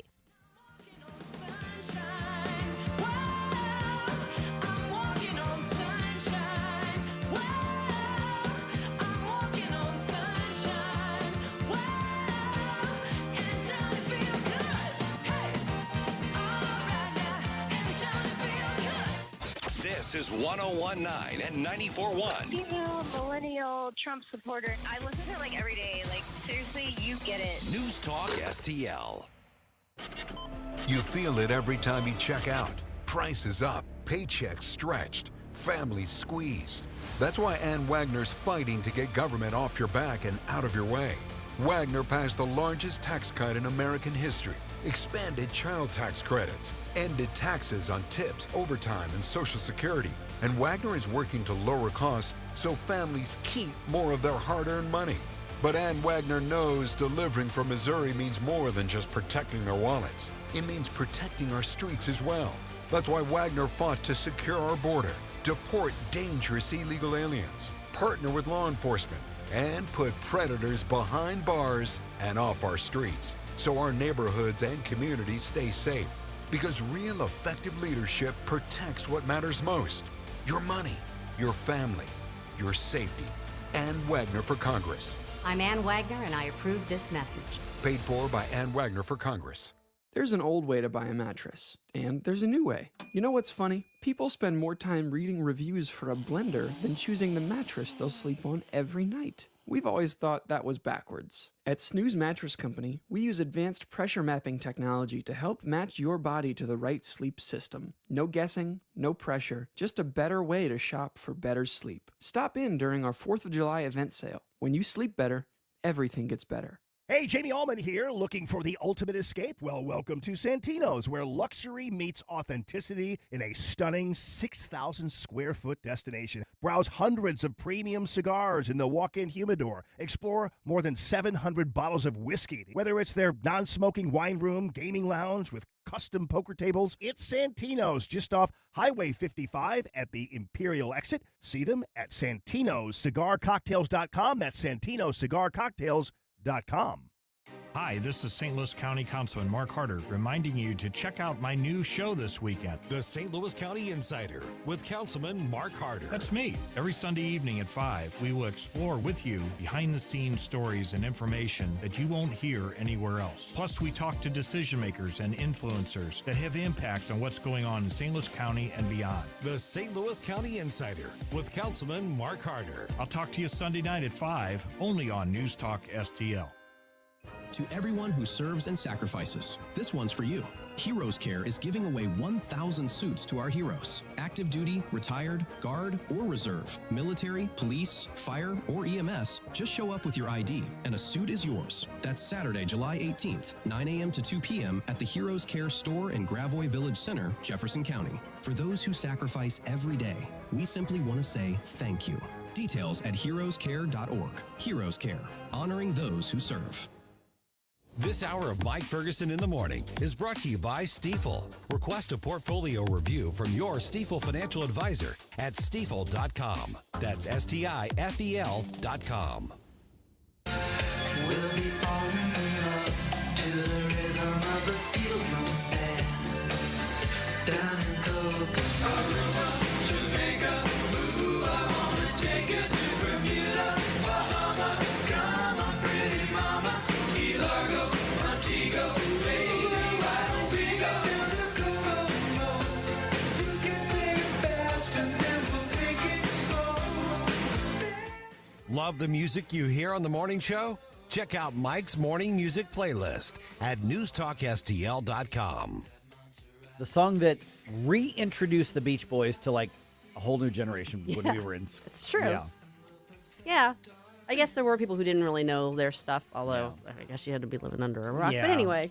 But the old Beach Boys, like classics, you know, that our folks and you know, even to some degree grandparents grew up with. I mean, our folks grew up with it, maybe not our grandparents, but No. My folks are your grandparents' age.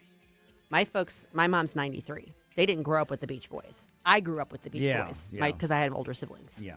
So yeah, see, because my mom's she'll be 70. she's a youngster. She is, and she looks younger than she actually She's is. almost a generation below my mom. Okay. That's even though you and I are pretty close in age, Right, because I'm the youngest and my mom is You're the youngest of how many? 4. Okay, yeah. See, I'm the older of 2. Mm-hmm. Yeah, and you see, Jerome, you were out of the office, but you met my mom. You met Mama Ferguson. I did. So, Lovely. And when I tell you that because she'll tell you her age. I mean, she'll be 78. She does not. She look does it not at look all. 78 at all. Not even no. close. She's got good genes. Very, very, yeah, exactly. And but that was a great song. The Beach Boys one, Kokomo. That was a great song. I was actually surprised that was the Beach Boys. 'Cause I'm Yeah. used to like the old school stuff. Yeah, right. So yeah, good I stuff. have the Pet Sounds album. Oh, do you? Mm-hmm. Yeah. Yeah. All right. The court fight over the Second Amendment and AR-15s is going to the next level in Illinois, and the Trump administration says it's going to deploy election monitors for the midterms. Susie just referenced that a second ago. Cardinals are in need of a break. They need a restart. I'll tell you what happened last night, 6:51. Let's go ahead and do a news dump here. The Morning News Dump, brought to you by The Nutrition Stop. The Morning News Dump. Are you joking? Is this a joke? Listen, folks, the Morning News Dump. All right, Illinois' ban on semi-automatic guns is upheld by a federal appeals court. The 7th Circuit overturned a lower court decision on the so-called Protect Illinois Community Act, which was signed into law in 2023 by Governor J.B. Pritzker. That law bans weapons, including the AR-15 rifle, multiple kinds of attachments, and what supporters of the law call large-capacity magazines. Decision, as I'm sure you would expect, is going to be appealed. Oh, yeah. Likely heading to the U.S. Supreme Court at some point. From federal appeals, is the Supreme Court just the next step? Yes. There's nothing in between Nope. that. So Supreme Court's either going to decide to take it or not take it or roll it into other cases. I was going to say, there's a few of these cases kind of percolating up at this level, so I suspect they're going to take up some configuration of them for next term. And then issue a ruling probably in favor of the Second Amendment with the current court and basically say, no, we mean it. Have you not listened to these other rulings? We mean it. I really hope they give Clarence Thomas that opinion. Yes. All right. Missouri Attorney General Catherine Hanaway puts a St. Louis business with a bad reputation on notice. Clean up the crime or face legal consequences. KMOV's Corey Stark has the basic details. Hanaway is putting the owner of the Mark Twain Hotel on notice, saying they have 14 days to clean up and develop a comprehensive plan to curb drug activity there. If the owners don't comply, they could face legal action from the state. The Attorney General's notice also referenced the need to clean up health hazards, including mold in the building. Yep. I've never been inside that building. I don't plan to ever go inside that building. But you look at the pictures of it, and you can almost smell it through the pictures. Yeah. And the thing is also when you look at that building, that's one of the probably hundreds, if not thousands, of buildings that was probably gorgeous and super cool when it was first built. Yeah. I look at it and think pigeons. Oh, yeah. Yeah. Pigeons everywhere. Yeah. All right. The fourth day of the preliminary hearings for Tyler Robinson, the man obviously accused of murdering Charlie Kirk, continued on Thursday in Provo, Utah. Judge Tony Groff is deciding his decision is going to be whether there is enough evidence in the case to advance to trial, which looks like that's not going to really be a question, but they have to go through the process here. Defense attorney Michael Burt asking Judge Groff to reject the request from the Kirk family's lawyer to replay footage, adding that this will help the court focus on what matters during the hearings, according to him. As the justice has said in the Estes case, the purpose of a trial, and I know this isn't a trial, but the same logic applies, is to determine the defendant's guilt. It's not to educate the public or the victim's family or the world on what evidence the government or the state has. Okay, so the attorney for Erica Kirk, his name is Jeff Neiman, is asking the judge to reconsider a prior ruling made on closed-circuit television footage obtained from Utah Valley University. If the court were to display publicly, or just in the courtroom, Exhibit 12.1, which is the enhanced video, version 12.4, which was played in court, was very hard for the family to view. We think that we asked the court that since the court's considering it, that the family should be able to view it as well. Okay, so two of the bullets were marked with the words, "Hey, fascist," and "catch."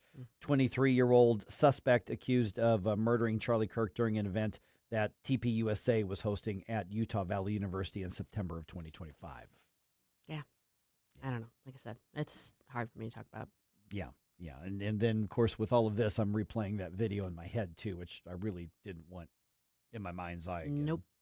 All right, the Justice Department is deploying election monitors ahead of primaries across 6 states, but warning all 50 states that they could face criminal liability if they knowingly let illegal aliens vote or stay on their voter rolls. Assistant Attorney General for Civil Rights Harmeet Dillon tells Fox Business's The Evening Edit with Elizabeth McDonald that about a third of all states cooperating with the DOJ had hundreds of thousands of dead people on the rolls, as well as tens of thousands of non-citizens. We're going to pursue this all the way up to the Supreme Court and ensure that these states, which frankly, red or blue, are not doing a great job of keeping their voter rolls clean, that we help them. Because ultimately the goal is not to punish people. It's just to get a clean election that everyone can believe in. The states getting election monitors are Arizona, Michigan, Massachusetts, Minnesota, New Hampshire, and Virginia.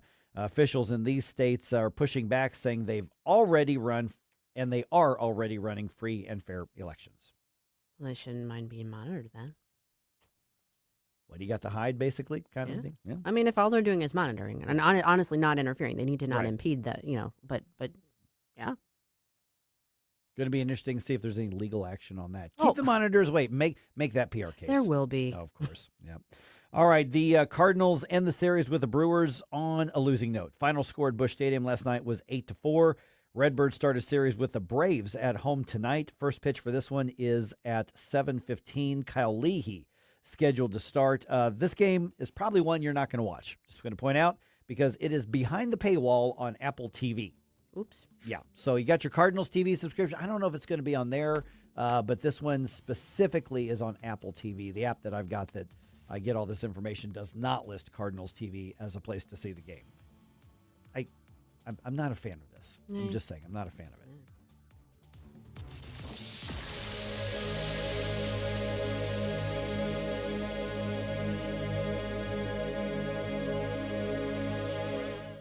This is Brandon from Reach. On July 18th, we are hosting Unfiltered, a one-day conference for youth and young adults where we'll be covering topics like relationships, identity, purpose, faith, and culture. We will have breakout sessions, worship, and real community for young adults to encounter. If you know a student or a young adult who needs to be in the room, get them signed up. Spots are limited, so don't wait. Register now at unfilteredstl.com. Hi, I'm Dr. Alan Link, owner of the Dental Link. You've heard ads about teeth in a day, but did you know that you will be chewing on plastic, acrylic teeth? Here at the Dental Link, we can give you porcelain crown and bridge teeth utilizing mini dental implants that function much more like real teeth at about half the cost. Plus, mini dental implants are less invasive, less painful, and your recovery time is much shorter. Give us a call at 314-794-6464 or simply visit us today at thedentallink.com. Hey, it's Columbo reminding you that when the fish are biting, gear up with the best at Bluff City Outdoors. They have a huge selection of all the gear you need for your next trip on the water, including great products from all the top brands in the industry like Mega Bass, Mad Cats, Penn, and more. Plus, join us every Saturday at 11 a.m. on the Bluff City Outdoors Show for great conversation and the local fishing report. Open 7 days a week, 1 mile east of Fast Eddie's at 2813 East Broadway in Alton. Follow them on Facebook and at BluffCityOutdoors.com.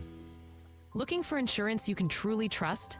Since 1986, Bauer Insurance Agency has been protecting families and businesses across Missouri and Illinois. Owner Cindy Blanton doesn't just offer one quote. She shops all the top carriers like Progressive, Travelers, Safeco, and more to find you the best rates. Whether it's your home, auto, toys, or business, we've got you covered. Visit us at Mid-Rivers Mall in St. Peters or call 636-812-2001. Bauer Insurance Agency, the company that protects, the name you can trust.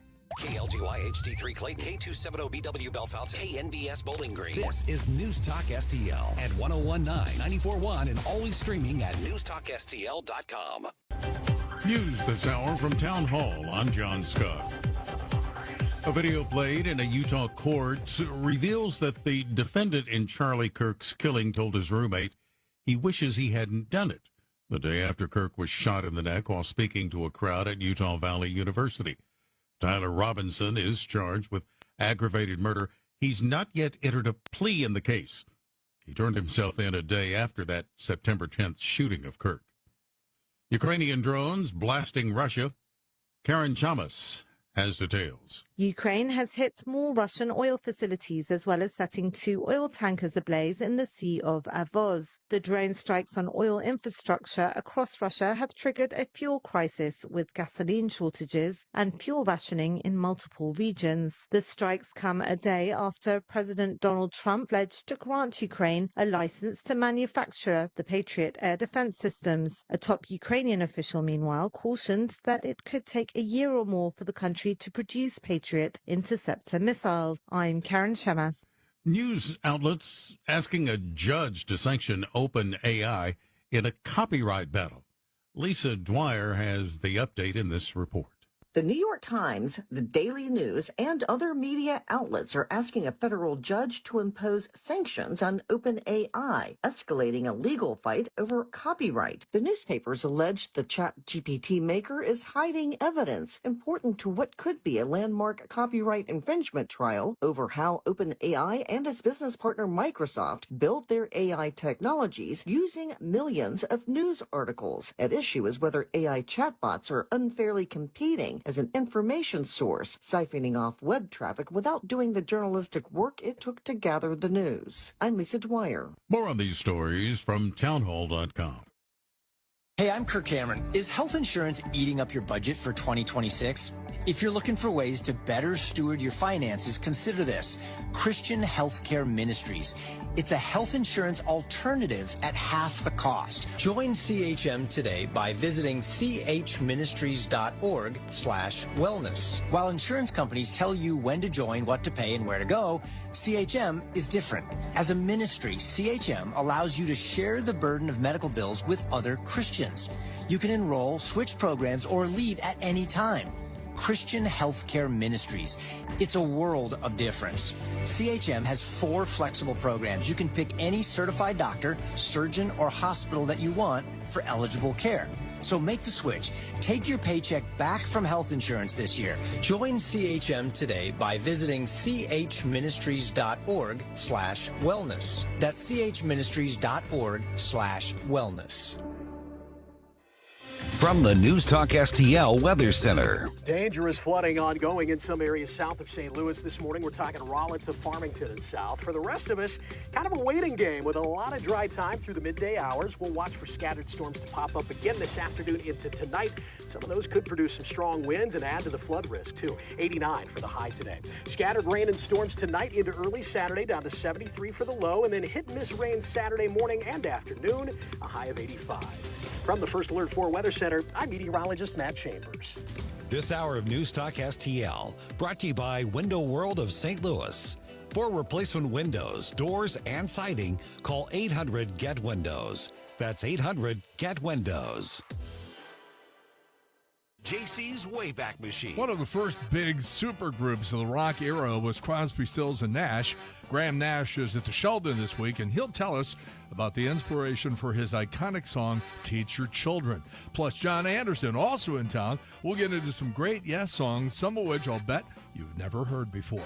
All brought to you by the Weber Automotive Group. It's JC's Wayback Machine. Every Saturday night, 6 to 9. On News Talk STL. If you love your pet, which I know you do, then they deserve the excellent treatment and care they'll receive at Pacific Animal Hospital in Pacific, Missouri. A full-service veterinarian facility. Originally built and grown by my dad, Dr. Bill Jones, a new generation of wonderful veterinarians and staff at Pacific continue to provide outstanding medical, surgical, dental, boarding, and grooming services for your favorite furry friends. Our family entrusts the care of our pets only to the experienced docs and staff at Pacific Animal Hospital. You should too. Call them today, 636-257-2100, 24/7 at PacificVets.com, PacificVets.com. Mike Ferguson. I listen to 80s music. I love Debbie Gibson. Susie Moore. You got into Harvard Law? What, like it's hard? Get up, St. Louis. So it's time to get out of bed. Pour yourself the greatest cup of Kofifi the world has ever seen. Rise up with one voice. Drain the swamp and take back our country. Today's the day we're going to do it, and it's time to do it right now, believe me. Mike Ferguson in the morning on News Talk STL.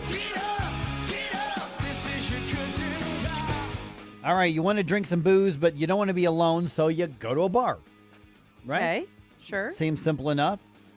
You want to start token and not be alone? Well, go to a cannabis cafe and light up. Is that a good idea? Maybe.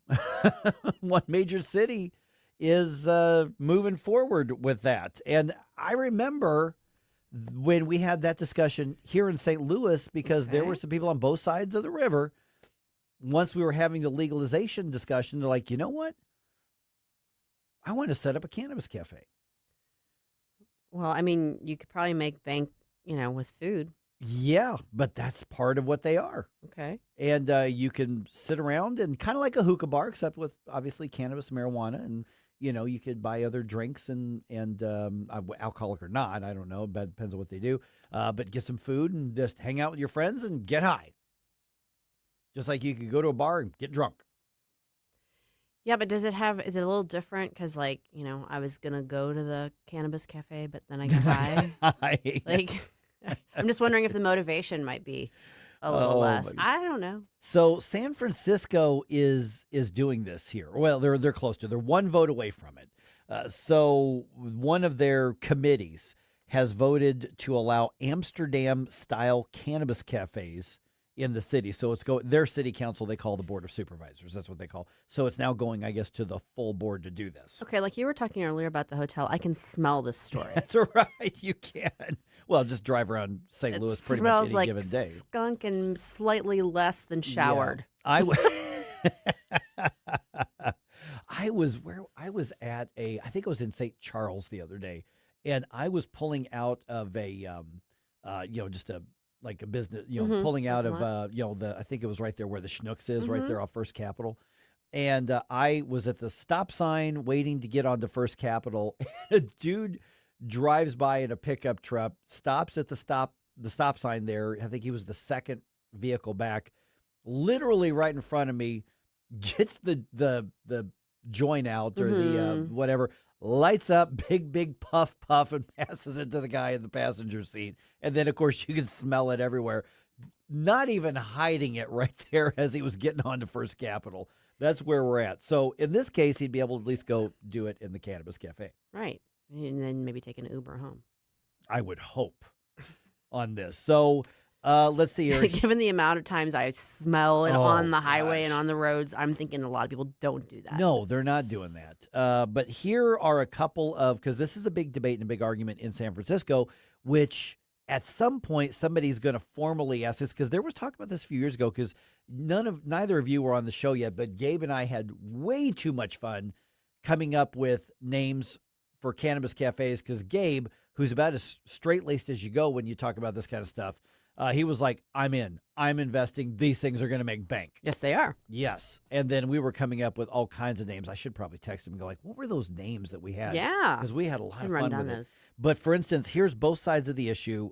City Supervisor Raphael Mandelman and then Supervisor Myrna Melgar. He's for it. She's against it. So here's kind of their takes on it. Amsterdam does, a lot of tourism business, has a lot of benefits from having the cannabis cafes. San Francisco is not Amsterdam. I don't know if that's what we're going to see, but there may be elements of that here, and that, again, could be part of our recovery. This will help them, we hope, find a more competitive business model to help them sustain themselves over time. What I don't like about this legislation is that it permits indoor smoking, and I think that is going backward on our public health goals. Okay, so I guess, for lack of a better term, the committee vote to send it to the full Board of Supervisors was 7-4 in favor of it. So San Francisco currently allows pot smoking in certain dispensaries. They actually allow it in the dispensaries, which I don't think you can do that in Missouri. I don't think, and I don't know about Illinois. I don't know, but I don't think so. So if this passes, pot shops could also sell food and non-alcoholic drinks, offer live entertainment, music or whatever else, slam poetry. I don't know. And I so don't think that's a thing anymore. I don't know. When I think of hippies, that's the kind of thing I think of here. And so they're essentially allowing people to set up, basically hangout. Sure. Pun intended, hangout joints. Right. To do that. Is there any reason we can think of why that shouldn't be legal? I mean, if we're going to legalize it anyway? No, I mean, I can't. I don't have a good one. I'm not personally going to be hanging out there. No, not my thing. Yeah, but that seems like that might almost be a better idea. Obviously with bars, people say, well, people are just going to get high and then they're going to drive home. Well, that's what bars do. But somebody, there's at least a little bit of a culture of, well, somebody's going to be the designated driver, right. Or we've got Uber, we've got Lyft.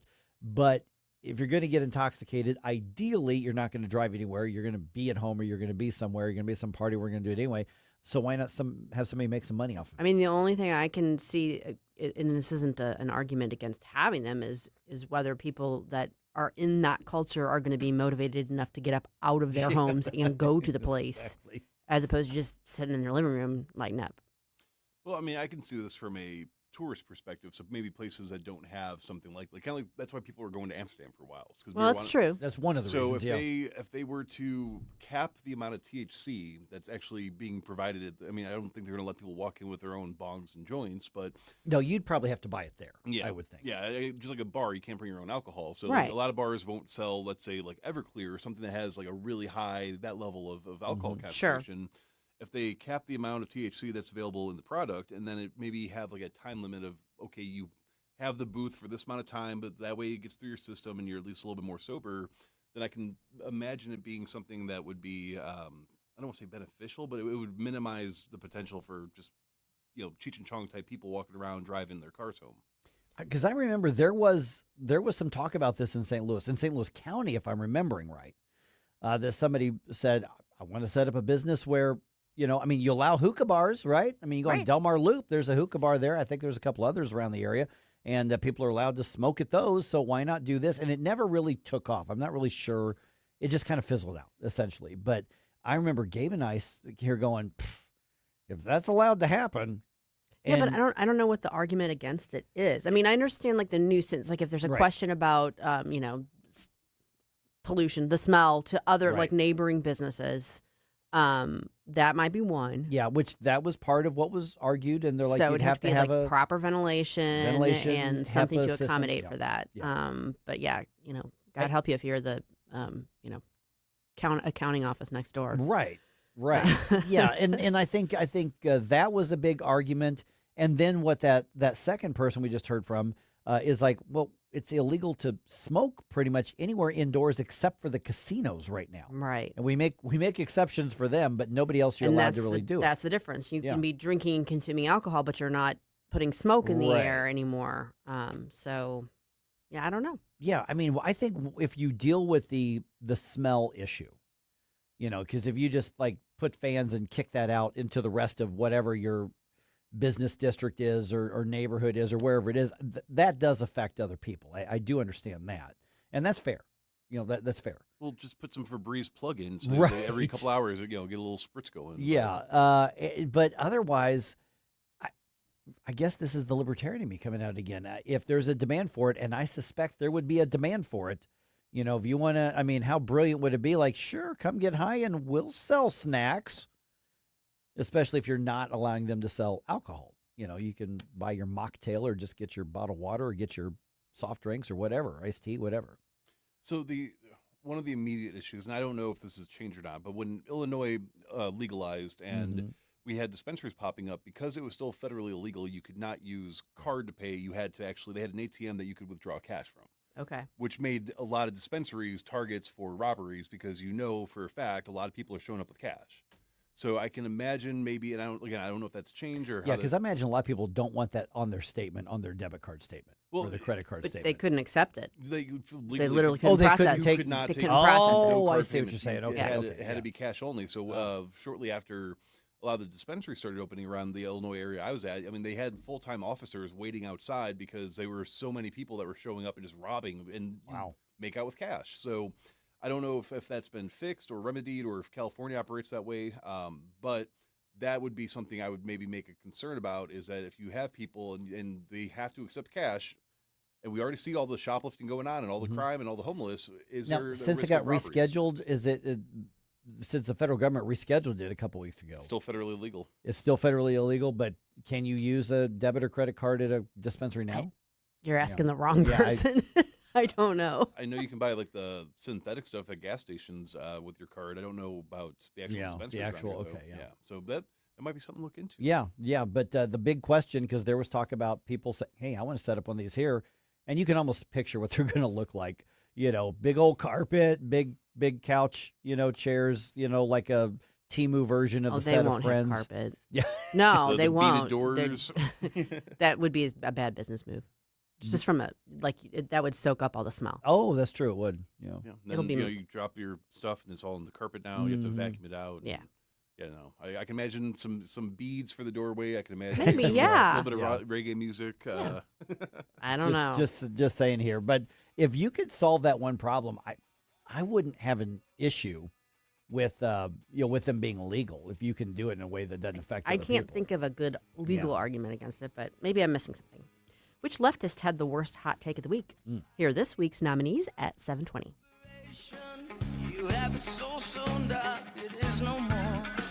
And all at once depart, no destination. Making cold my heart to fight your war. Stop right now. Mike Ferguson in the morning. Everybody wants me to dance. Could you imagine FDR dancing? On News Talk STL. Before you blow us all away.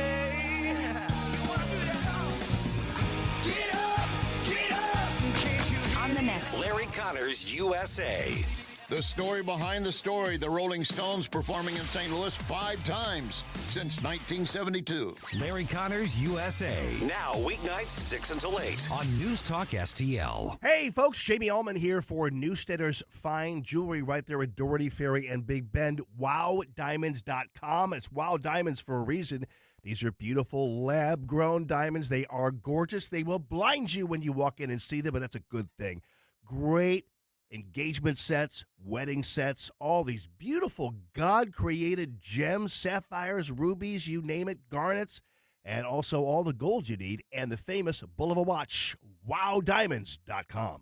Connor Roofing. You can count on Connor. Connor Roofing is now a 2-time winner of the National Best of the Best Award for customer satisfaction for roofing, storm damage restoration, siding, gutters, both residential and commercial. Please visit ConnorRoofing.com for an estimate. And remember, you can count on Connor. Identity theft can cost more than you think. Drained investment accounts, stolen tax returns, lost wages, expenses for lawyers. It's a lot. That's why LifeLock is backed by the $1 Million Protection Package, which covers up to $1 million for stolen funds, fees, and experts and lawyers, and out-of-pocket expenses. Don't face the burden of identity theft alone. Protect your future and finances with LifeLock. Join now. Save up to 30% off your first year with promo code BECK at LifeLock.com. 1-800-LifeLock, promo code BECK. LifeLock.com. Terms to apply. Point. Hey, you okay? You don't normally miss those shots. I just haven't been as regular lately, and it's making me feel sluggish. You should try Metamucil. It's been a game changer for me. Metamucil's plant-based psyllium fiber helps trap and remove the waste that weighs you down. Ace, you're moving better than you were last week. Definitely. Metamucil keeps you moving.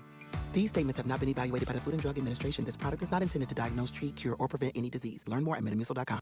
Hey, it's Vic Porcelli. We're sitting here with our great friend, Chris Cooper. Hi, Chris. What's going on, Vic? How are you? I hear you wrote another book. This one's an e-book. Is that right? The Business Owner's Playbook for Financial Clarity. So it is a great book for entrepreneurs. It's a very short guide. Give people, business owners, the ability to understand key questions that are important, such as succession planning, legacy planning, getting the IRS out of our pockets, right? Because do you like paying taxes? I do not. I don't think anybody likes paying taxes, right? That just makes sense. And then always talking about protection. And then the other thing from a business owner perspective, what is the biggest asset a business owner has? Probably their business itself, right? We need to make sure we understand what the value of that business is as well. So this new book, I'm sure, is incredibly expensive, right? How much? No, it's a free resource. Oh, it's free. We provide guidance, we provide education because we want to make sure people feel educated and understanding because sometimes you don't know what questions to ask, and we need to make sure we help arm people with information to ask the right question. Reach out to Chris and Stacey today at SerenityWealthNow.com. Investment advice offered through Fortis Capital Advisors, LLC. I think we should be able to have a civil conversation. The news and talk that matters to St. Louis. This conversation has completely made me crazy. This is complete insanity. News Talk STL. The 80s. Never been a decade like it. Never will be. It's Flashback Friday. Place where membership's a smiling face, but shoulders with the stars, where strangers take you by the hand and welcome you to Wonderland from beneath their Panamas. Tough kind of drinks are free, fun and sunshine, there's enough for everyone. Whoa, that's missing is the sea, but don't worry, you. Hey, this is Todd Showalter. Join me on Saturday at 5 as I try to put some fun back into this dysfunctional radio station. It's The Right Mind Show with me, Todd Showalter, at 5 on Saturday. And, you know, speaking of dysfunctional, let's get back to Mike Ferguson in the morning. George Michael. That's a deep cut. Deep cut from George Michael. I don't remember the name of the song. It's like Club Tropicana or something like that. It's Club Tropicana. Club from Tropicana. Wham. Yeah. I was from, going to say, Wham. that's still Wham days. Oh, okay. That's in the Wham. Yeah, okay. Yeah, because I mean, obviously it's George Michael singing. But, yes. Yeah. The Wham era. Yeah. but that's the name of the song was Club Tropicana? Okay. Yep. Yeah, I don't know that I'd ever heard it. And I went to a George Michael tribute concert. Oh, no kidding. Yeah. Did they do that song? No, No, that's what I'm saying. Yeah. I'm sure they didn't do this. Yeah. Not very, familiar. Very, very island beat. Yeah, sort of. It kind of keeps fun like song, it's kind of fun like song. the Kokomo song from the Beach Boys. Yeah, that's right. Similar yeah. concept. Well, Jerome, you were asking where the songs that kind of make you feel cool. Yeah, and I guess kind of transpired more into like a tropical sort of vacation. Why not? Yeah, but why not? I want to be on a tropical vacation. Feels good. Feels Yeah, good music. see, and that's the thing with when you look back to and argue with me if you want, because we're talking about ranking some of the artists and stuff. When it comes to like just actual singing voices and the great voices, I would say George Michael had to be one of the top couple of male, just as far as quality of your singing voice. I won't argue with you at all. He had a great voice. Yeah, fantastic voice. Yeah. And if you're like, okay, but he was just a pop singer. No. Listen to his song "Kissing a Fool." Mm-hmm. That is like one of the like crooner-esque, and I'm like very few singers are going to pull a song like that off. Beautiful voice. Very just very clean, very smooth. Very smooth. Yes. Yeah. Who else for like the guys? Who would you say like had some of those great from the 80s era voices that just had phenomenal singing voices? Well, okay. Now I'm going to rock because Steve Perry. Oh, yeah, without a doubt. Yeah. Yeah. Elton John. See, I was thinking Elton John, too. Yeah. I think of him from the 70s, too, but Yeah. I guess 80s he was then. Yeah, he had that big resurgence in the 80s. Yeah, he did. I don't know. I have to think about that a little bit. Yeah, see, I was thinking Elton John as well. And Steve Perry, of course, he was what, like 5 octaves of strength? I know. At his He was peak? It was amazing. insane. Boy George. Yeah, you know what? I would agree with that too. Great voice. How about female singers? As far as just like whether you like their music or not, just talking about the singing voice. Whitney. Yeah, you have to have Whitney. If you don't put Whitney Houston on there, you deserve to have somebody fight you. Gloria Estefan. That was my other one as well. Yeah, because I actually driving in this morning, I was listening to the '80s channel, and conga came on. Yep. Yeah, there's a few others. Madonna. Don't come to me. No. Oh no, God, no. Fun. Lots of fun, but not a great singing voice. My argument on Madonna is her talent was not singing, although there were a couple songs she was good at. Her talent was marketing. Yeah, marketing, 100%. Not a great dancer, not a great singer, not a bad singer, but her talent was knowing what the trends were going to be and getting out ahead of it, or setting some trends and then occasionally taking off her clothes. That was basically her talent. I will argue with you that Madonna not even probably top 50. Pat Benatar. Yeah. I never thought of that until you just said it, but yeah. Well, she was trained operatically, so she had that, and she had big range and just very powerful voice. So Pat Benatar is up towards the top for me. Now, if you want to talk about the operatically trained and you go into the rock singers, how about Jeff Tate? I don't know who that is. Queensryche. I still don't know who that is. You remember the song Silent Lucidity? No. Oh, that was a huge hit back in... I mean, I might recognize it if I heard it. Actually, come think of it, that might have been early 90s. That might have been around 90. That may have come out 89 or 90. So that may be in borderline. I mean, I've heard of the band. Yeah. I might recognize the song if I heard it, but this is not my wheelhouse. Right. Trying to think, but yeah, Gloria Estefan and Whitney Houston, definitely, you've got to put them in there. Yeah. Without a doubt. All right. Who else do you think? Let me know. Send us a note on social media or just shoot us a thing here. All right, let's talk about the worst of the week here. Okay. Every week, unfortunately, we've got no shortage whatsoever of the worst of the week. So here are the nominees, and then we'll give our picks. You tell us who you think had the worst take of the week. American flags all over the community, and I suddenly feel unsafe. That's just not normal, but is that the worst media quote of the week? It wasn't worst. Here's our contenders. Option number 1, ABC's George Stephanopoulos claims our entire constitutional system is under stress from Trump. The president would be constrained by the courts and Congress, ethical norms, and elections every 4 years. 250 years later, that system is under stress, tested by a president determined to wield power and buck norms. Option number 2, Chuck Todd feels betrayed and is pissed off. The Constitution has always carried that kind of weight. So that's why I'm so angry and feel betrayed. And this is why I'm so pissed off. Not because I love the country less, but because I love the idea of America enough to resent seeing it cheapened by this man. And option number 3, The View's Sonny Hostin fears the American flag. I see American flags all over the community, and I suddenly feel unsafe because there is a section of this country that has co-opted the American flag, and they equate being an American or an American flag with white supremacy. Yeah. Well, you can get involved and vote for the worst. This poll is funded by our good friend James DeMiro, and be sure to check out Newsbusters on Monday to find out which member of the media snagged the title for the MRC's Worst Media Quote of the Week. All right, let's go around the room here. I think we started with you last week, Susie. So, Jerome, let's start with you. The worst of those nominees, who wins your title for Worst of the Week? Sonny Hostin. Okay. I mean, George Stephanopoulos, I can kind of see where he's coming from with that idea that some of what President Trump's doing does seem to kind of go against the spirit of the Constitution in general. The second one's just a crybaby Chuck ranting. Todd, Chuck. He's just like, this is why I'm upset. Well, who cares about you, dude? But no, if you are walking around your home nation, a country that you live in, the country that helped you build your career and allowed you to be who you are, and you see the flag representing that nation, and it like terrifies you, and you see it as a terrible, hateful symbol, then why are you here? All right, Susie, your pick. Sonny running away. Yeah. stupidest thing ever. Really. I mean, and my favorite part about that whole thing, I mean, Sunny's going to be Sunny, was the audience where there was like a third of the audience was going, yeah, of course, clapping. Of course. I mean, you could hear the absence of clapping from a good portion of that audience, and then the other ones were like trying to like. It might have been the crew by the microphone. I mean, it's because normally they'll say something stupid and the whole audience will do the seal clap thing. They were even holding back. So Sunny wins it running away. George is being George. Yeah. Chuck is. Chuck trying to be inspiring. Nice try. Yeah.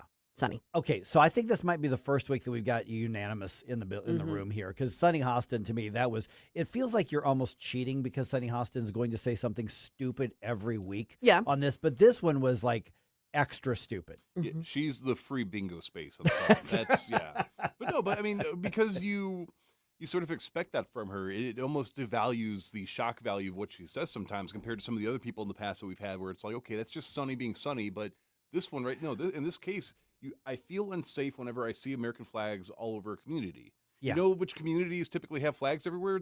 Some of the safest communities in America. Right. You don't see like Oak Block, Chicago, one of the most gang-infested areas, flying American flags everywhere. Yeah, see here, you ever talk to that person either, at the coffee shop or in your church lobby or at the party or wherever, and they're saying things that in their mind are poignant and smart and inspiring, and you're looking at them thinking, I'm sure there are places in the world where that would be considered smart, but this planet isn't it. That's the way I look at Sunny Hostin, because she speaks with like such authority on these things as in, of course people see it this way, and normal people, I would suspect even a lot of folks on the left, listen and going, you're kind of dumb, aren't you? Well, I think it speaks to the fact that she lives such a, sheltered isn't maybe the right word, but like she lives in such a bubble that in her mind, the biggest threat to her is the boogeyman, white supremacy. Yeah. Never mind the fact that no one is coming after her for her right. Like, no one cares, Sunny. No. You're right. She's much more at risk of being, caught in the middle of a crime place, some place that's high in crime. That's a much bigger threat to her. But she doesn't have to put up with that. She doesn't have to deal with that because she is insulated. Yeah, when she's, I don't know where she's at, but when she's in Chicago or New York or She's Los New Angeles or any major city, I doubt she's checking behind her back at night for white supremacy. No, she's well guarded. I mean, like, I don't mean she's got maybe she has security. I don't know. Probably has yeah. Her life is protected and insulated enough that wherever she's going from and to and that sort of thing, she's not having to worry about crime infested areas or anything like that. She's probably in Manhattan. Yes, she's fine. And so because of that, she has this luxury of believing that the biggest threat to her is the red, white, and blue. Yeah, what makes me feel unsafe when I was growing up was seeing cars on cinder blocks and bolt holes and windows, but you didn't see very many American flags in those To each their own, just saying. Yeah. Oh, goodness. Judgmental. Oh, man. Now we know it's getting to that time of the morning where some people have places to be, things to do, and we hope that you bring us with you while you're doing all those great things. That's why we offer the NewsTalkSTL app, which is free, by the way, so you can download it. You can bring us with you if you have to be out of the car. You go to the shop, go to drop something off, go to the gym. Just pop us in your earbuds, or connect us to a Bluetooth speaker if you're feeling especially bold. That way, you can continue listening to all this great bump music we're playing for Flashback Friday and keep up with the conversations we're having. Fun and sunshine, there's enough for everyone. Whoa, that's what singing to see. But don't worry, you can sunshine. That's the way that lovers meet. Then kiss and jump and come and see. Watch the way.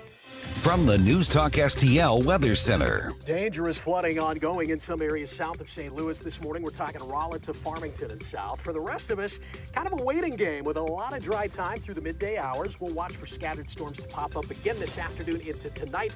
Some of those could produce some strong winds and add to the flood risk, too. 89 for the high today. Scattered rain and storms tonight into early Saturday, down to 73 for the low, and then hit and miss rain Saturday morning and afternoon, a high of 85. From the First Alert 4 Weather Center, I'm meteorologist Matt Chambers. NewsTalk STL is proud to have Doug Voss of Safe Money Radio as part of our lineup each week. Doug has been a staple on the St. Louis radio airwaves for many years as one of the leading financial experts in the area. You can now hear Doug and Safe Money Radio 2 times every weekend on News Talk STL. But in case you miss anything, you can check it all out at DougVossSafeMoneyRadio.com. You could also reach Doug at 844-676-SAFE. That's 844-676-7233. Doug Voss is a registered representative. Securities offered through DHL Securities, LLLP, member FINRA and SIPC. Larry Connor's Commentary, brought to you by Vincent's Jewelers, offering a wide selection of jewelry, including lab-grown diamonds, affordable earrings, bracelets, necklaces, and rings, up to 75% off their natural counterparts. Visit VincentsJewelers.com. This is Larry Connor's Commentary on News Talk STL. There was a time when truck drivers were considered kings of the road, handling those big rigs safely, experienced drivers with thousands of miles behind the wheel. Those kind of truck drivers still exist, but in their midst are illegals who might not even be able to read or understand road signs. You passing a big rig now? Did you earlier today? Or will tonight? Tomorrow? Here's a scary figure from the American Truckers United. Almost 8 in 10 migrant workers busted for not being able to speak English got their commercial driver's licenses from just 10 states. You might immediately blame California. And yes, 14% did get them in that state, 7% in Illinois. Then you add in New Jersey, New York. But wait, this is not just an issue in blue states. The state giving the most licenses to non-speaking reading drivers, Texas.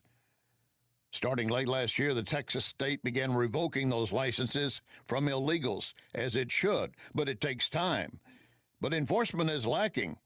The licenses might be revoked in one state, but the driver gets it back and back on the road in another state. Get more Larry Connors on Larry Connors USA. Tonight at 6 on News Talk STL. Spring weather has everyone sneezing, even inside their home or building. Instead of saying Gesundheit, call Wellington Environmental to perform air tests to determine if mold levels are too high. Gesundheit is the same as saying bless you after someone sneezes, the German word meaning wishing you good health. Wellington Environmental can perform air testing that is simple, fast, and can identify issues keeping you from having good health. Wellington does the same for hospitals and nursing homes for indoor concerns. Give them a call. It's simple. 314-644-4930. 644-4930. Tell Cindy, I need air sampling. They've seen it all. They can help you. Next time you hear Gesundheit, think Wellington. Wellington Environmental. Be well with Wellington. Let's get real. Here's the truth about eliminating Missouri's income tax. I'm here with Camelia Peterson from Americans for Prosperity. And Camelia, one of the things I'm hearing about Amendment 5 is the worry that it's just going to give politicians a blank check in Jefferson City to raise taxes or to tax a lot more things. Should voters be worried about this? Actually, it's the opposite. Amendment 5 does not automatically raise any taxes. Any future changes still have to pass the legislature. And more importantly, if lawmakers change the sales tax code, they have to make equal reductions in income tax. It's designed to make our tax code more fair for working Missourians and also to keep the government in check. So no, Amendment 5 actually protects taxpayers. Learn more at afpmissouri.com. Paid for by Americans for Prosperity. All the information I need on the drive to work. Like Ferguson in the morning. I keep it on throughout the day, whether it's local, national, or something big that's happening overseas. News, analysis, and opinion. St. Louis is #1 for conservative talk. News Talk STL. The 80s. Bueller. The 80s. Let's go while we're young. Never been a decade like it. Shall we play a game? Never will be. Where the beat? It's Flashback Friday.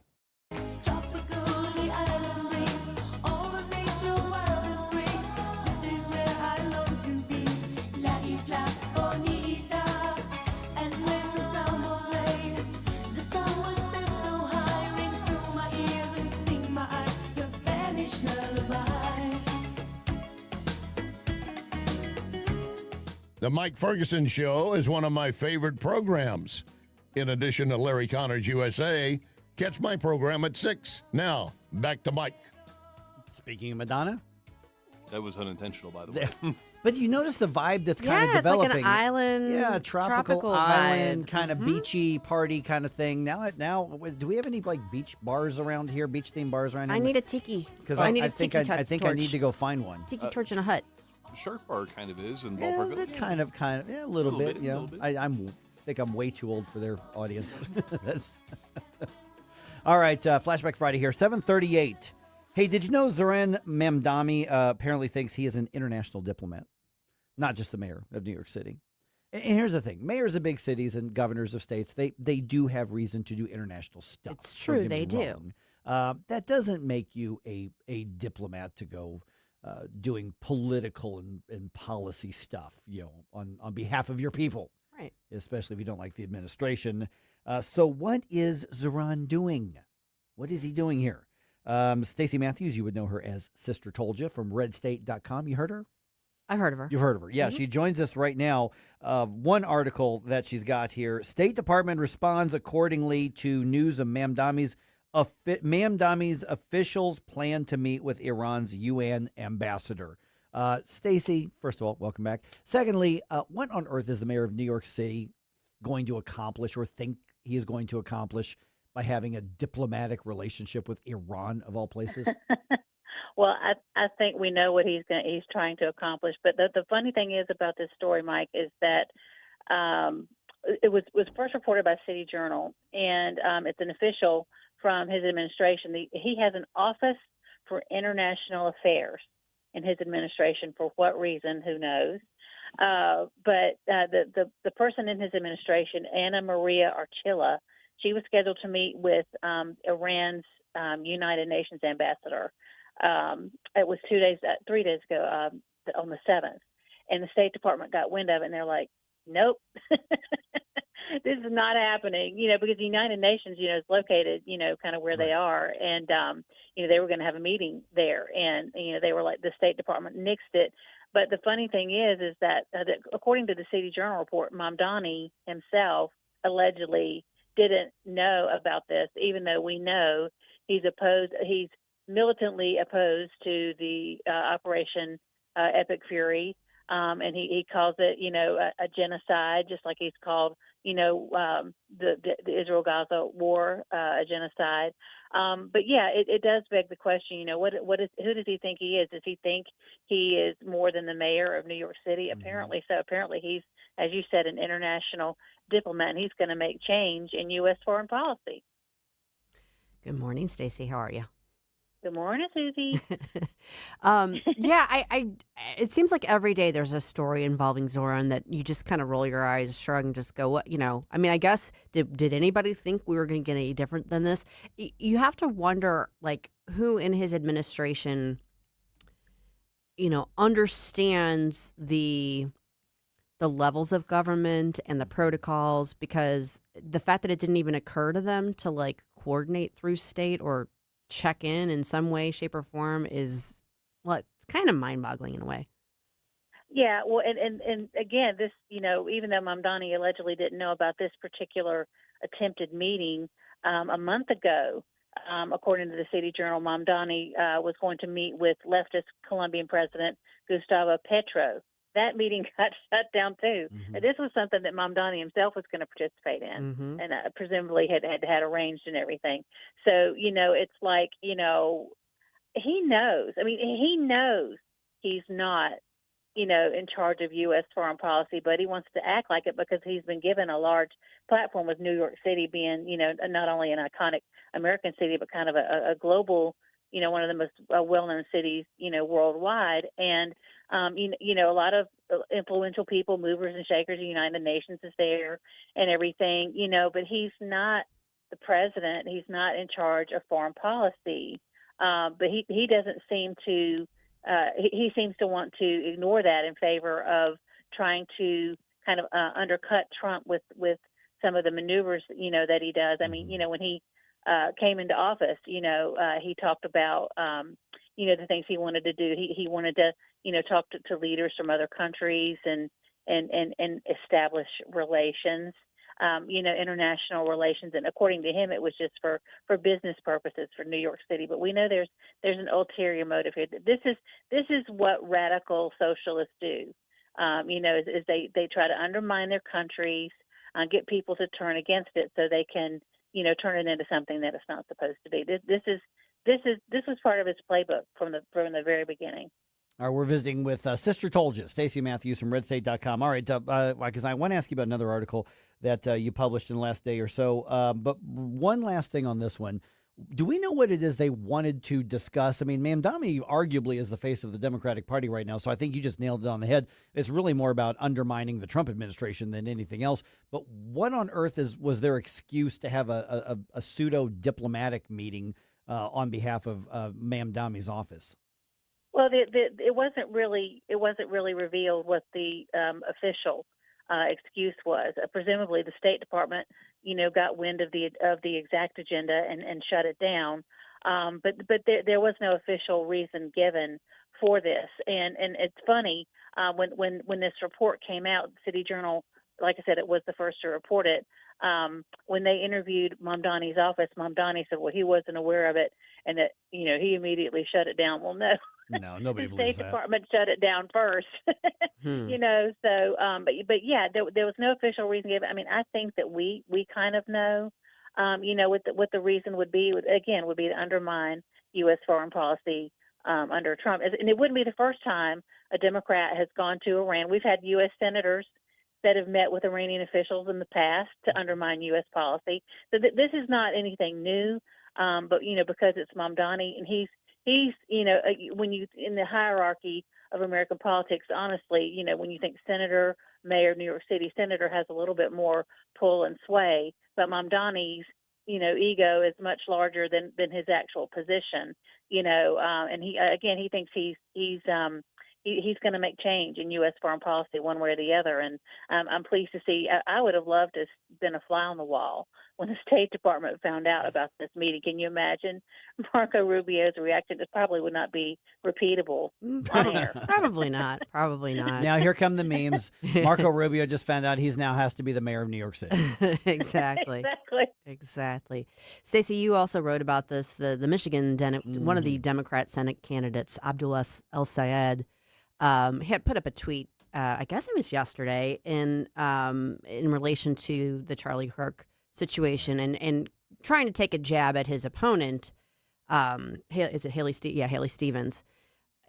Just explain what happened there. This guy, I think we're going to be hearing more from as well. And this was a really, really, I don't know, obnoxious. It was gross. Yeah, it was just gross. It really was. And Abdul El-Sayed and Haley Stevens, Representative Haley Stevens, they're the two candidates who were left in the Michigan Senate Democrat primary race. And the primary is on August the 4th. And these two are, getting increasingly acrimonious towards each other because El-Sayed, let's be honest, he's just an obnoxious twerp. But he's a little smarter than Graham Plattner. So it's not like, he's this stupid guy that just says stupid stuff on any random day. He's very, very calculated in the things that he does and the things that he says. And what's interesting about El-Sayed and it is that the more he talks about being anti-Israel and pro-Hamas and he's, he and Mamdani kind of share the same position on the Israel-Hamas war, it seems like the more his stature rose in the Michigan Democrat Party. That just tells you kind of how far to the left they're going.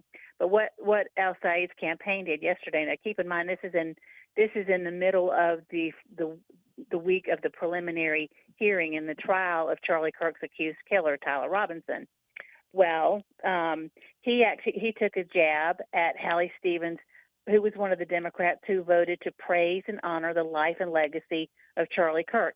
Shortly after he was assassinated last September, the House, held a vote. She was one of the Democrats who voted for the resolution that honored his life and condemned the assassination. Well, apparently, this was not a good thing for the El-Sayed campaign, and they posted a tweet yesterday, kind of taking a jab at her, letting Democrat voters in the state know that she voted with Charlie Kirk, as if to say, well, she agreed with all of his positions. Now, for us, his positions were great. For Democrats, it's a different story. But, just to do this, number one, the fact the guy was assassinated, can we give it a rest, with the jabs at Charlie Kirk? But number two, in the middle of a week where they're having the preliminary hearing where the judge is having to watch gruesome video of Charlie Kirk being killed. His wife is in the courtroom for some of this, and she's, holding it together, very, very strong and resilient in the face of what she's having to hear and see. Can you get any lower, in terms of the jabs than to bring up this issue about Hallie Stevens honoring Charlie Kirk's life and condemning his assassination on the very week that this is happening? Yeah, I mean, it just doesn't get much lower than this. Yeah, and Stacey, wasn't the main thrust of that being a denunciation of political violence? I mean, that was one of the key themes of what Michigan and other states did. So it wasn't like Democrats suddenly ran around and said, "I am Charlie Kirk," wearing freedom T-shirts. I mean, it had a lot to do with denunciation of political violence. Yeah, and it also had a lot to do with praising, the law enforcement response, which is another thing that they didn't like about the resolution, was the fact that it praised law enforcement. So again, there's a lot of things that El Said has said and done over the course of his campaign that are highly detestable and questionable. But this is one of the low points. Charlie Kirk is dead. He's not around to defend himself. He does have a legion of people who will. But just show some class for 5 seconds, and not post something like this. Maybe in a couple of weeks after the preliminary hearing is over, maybe do it then. Honestly, I wouldn't do it at all. I mean, it's beneath contempt for anybody to do this. But it just kind of shows you where the Democrat Party in Michigan is, that El Said's campaign thinks that this is a winning argument against his Democrat opponent. Well, let's hopefully find out that it's not the winning argument, but we'll find out what Michigan voters do. I mean, you look at some of the communities in Michigan, Detroit, Dearborn, and some others, this is a winning argument for a lot of people in parts of Michigan and in parts of some other states as well, unfortunately. Right, and El Said, he's like I said, the more he talked about being anti-Israel and basically having the same position Mamdani had on the Israel-Hamas war, the more he rose in popularity. If you look at the polling, it used to be a 3-person race, now it's 2, and the more recent polling had him, still surging. Now, since one of his opponents dropped out, it looks like things are kind of tightening up a bit. I think Mallory McMorrow, some of her people are moving over to Hallie Stevens at this point.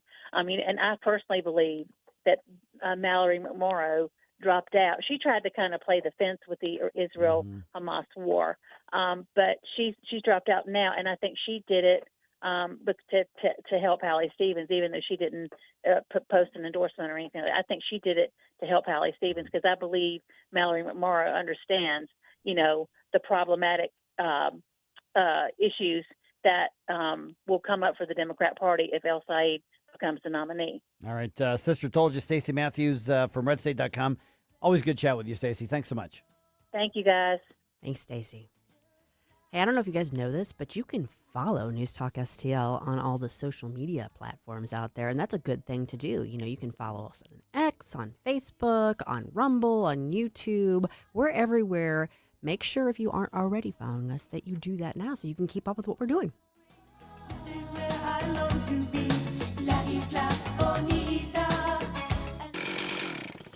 Let's take a break. Good idea. Hey, Tom, what are you doing on that Amendment 4? You know we fought for our freedom and rights. I'm not giving them away without a fight. 4 takes them? That's exactly what 4 does. For over 100 years, Missouri voters have used our constitutional power to act when the politicians refused. I'll be darned if I'm voting to pass on less freedom and power to my kids. And doesn't 4 also kill majority rule? Yup.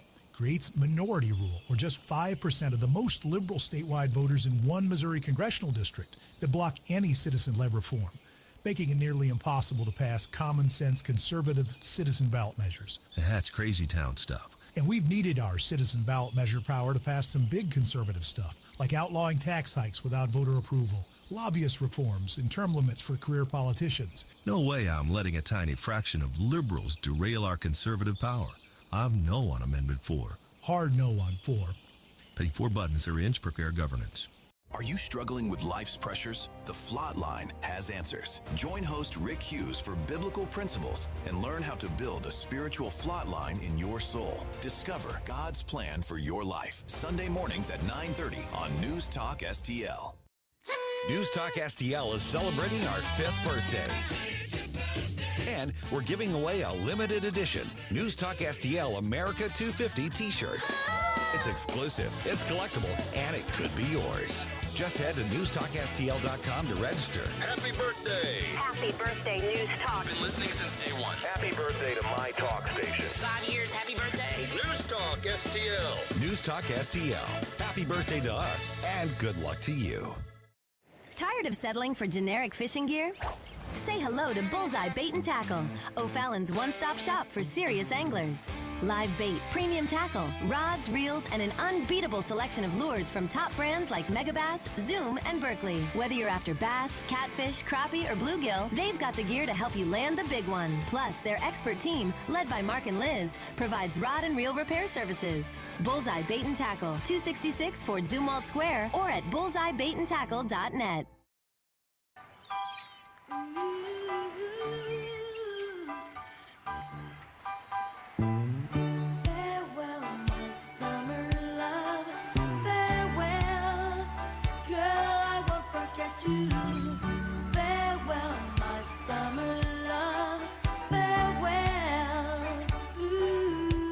Love the music you hear on the morning show? Check out Mike's morning music playlist at newstalkstl.com. That early Michael Jackson. It's Michael, That yeah. solo definitely. Michael there, yeah. And young. Very young. I don't know. This can't be 80s then. I could have sworn when I looked this one up, it came back as 80s. That This is I more mean, like what was the 70s. What was the what was that first album he had though before Thriller, or before Beat It even? I wonder if it's a combo. Like if it's May 8th, 1984. Oh. You know what? I wonder if they pulled in some of his older recordings as part of this, because that's the first part is definitely his young Michael. Yeah, that's definitely young Michael. Yeah, that Even the pictures they were showing was of him as a younger. Okay, so he recorded this in 1973, but it was later released in 1984 from the compilation album "Farewell, My Summer Love." Okay, so it found a loophole. It worked. Bella. It worked, but yeah, that Bella was found a loophole. So 73, that was that with Jackson? That was before obviously the Jackson 5 reunion was 80s. So Jackson 5 would have been. I don't honestly know. I don't. Yeah, but released in 84. Yeah, so. And that's what matters. That's what makes matters. sense. That counts. That's right. We found the loophole. All right. Let's see here. Court fight over Second Amendment is going to the next level in Illinois. Cardinals really need this upcoming All-Star break. Let's do a real quick news dump here. The Morning News Dump, brought to you by STL Fenceworks. Successful dump. Wake up, America. It all worked out. They got all the news. The Morning News Dump. All right, the court fight over the Second Amendment and AR-15s going to the next level. Illinois' ban on semi-automatic guns is upheld by a federal appeals court. The Seventh Circuit overturned a lower court decision on the so-called Protect Illinois Community Act, which was signed into law in 2023 by Governor J.B. Pritzker. That law bans a lot of weapons, including the AR-15, multiple kinds of attachments, and what supporters call large-capacity magazines. That decision is obviously going to be appealed, likely either in its current form or in combined with something else, probably going to end up in front of the Supreme Court. My guess is they'll take this one or something like it. Yes. Next year, most likely. Safe bet. Sounds like a good excuse to buy a 100-round magazine today. Just, yeah. And if you see if they sell like in bulk, we'll get a group discount. Just saying here. All right. What else we got going on here? All right. Missouri Attorney General Catherine Hanaway is putting a St. Louis business with a really bad reputation on notice. You need to clean up your act, basically, or else. We were talking about the Mark Twain Hotel. She sent a warning letter. You've got 2 weeks to come up with a comprehensive plan to deal with the drug dealing, to deal with the health issues, or we're going to take action against you. What that action is going to be remains to be seen, because that place is in such horrific shape that I don't think there's any comprehensive plan. They're coming up with 2 weeks. But I imagine if they take some steps and say, okay, uncle, Maybe. then they may get a little more time, but we'll see what happens. Maybe. Cardinals end the series with the Brewers on a losing note. Final score at Busch Stadium last night was 8-4. Redbirds start a series with the Braves at home tonight. First pitch is at 7:15. Kyle Leahy scheduled to start this one. This game is behind the paywall on Apple TV.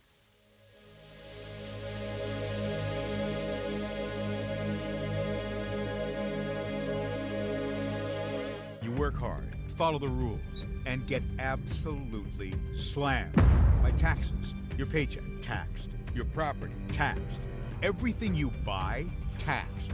Missouri's tax system isn't broken, it's rigged against you. The lawyers and lobbyists working for big corporations and the super rich buried over 200 loopholes for themselves in our tax code. While they pay nothing on the services they use, working families are taxed over and over. It's no wonder they're lying about Amendment 5. Our corrupt tax system is rigged in their favor. They're getting a free ride on your back. Don't believe their lies. The truth is, Amendment 5 closes loopholes exploited by the super rich and slashes taxes paid by Missouri's working families, phasing out income taxes and cutting property taxes. They finally pay what they owe while you keep what you earn.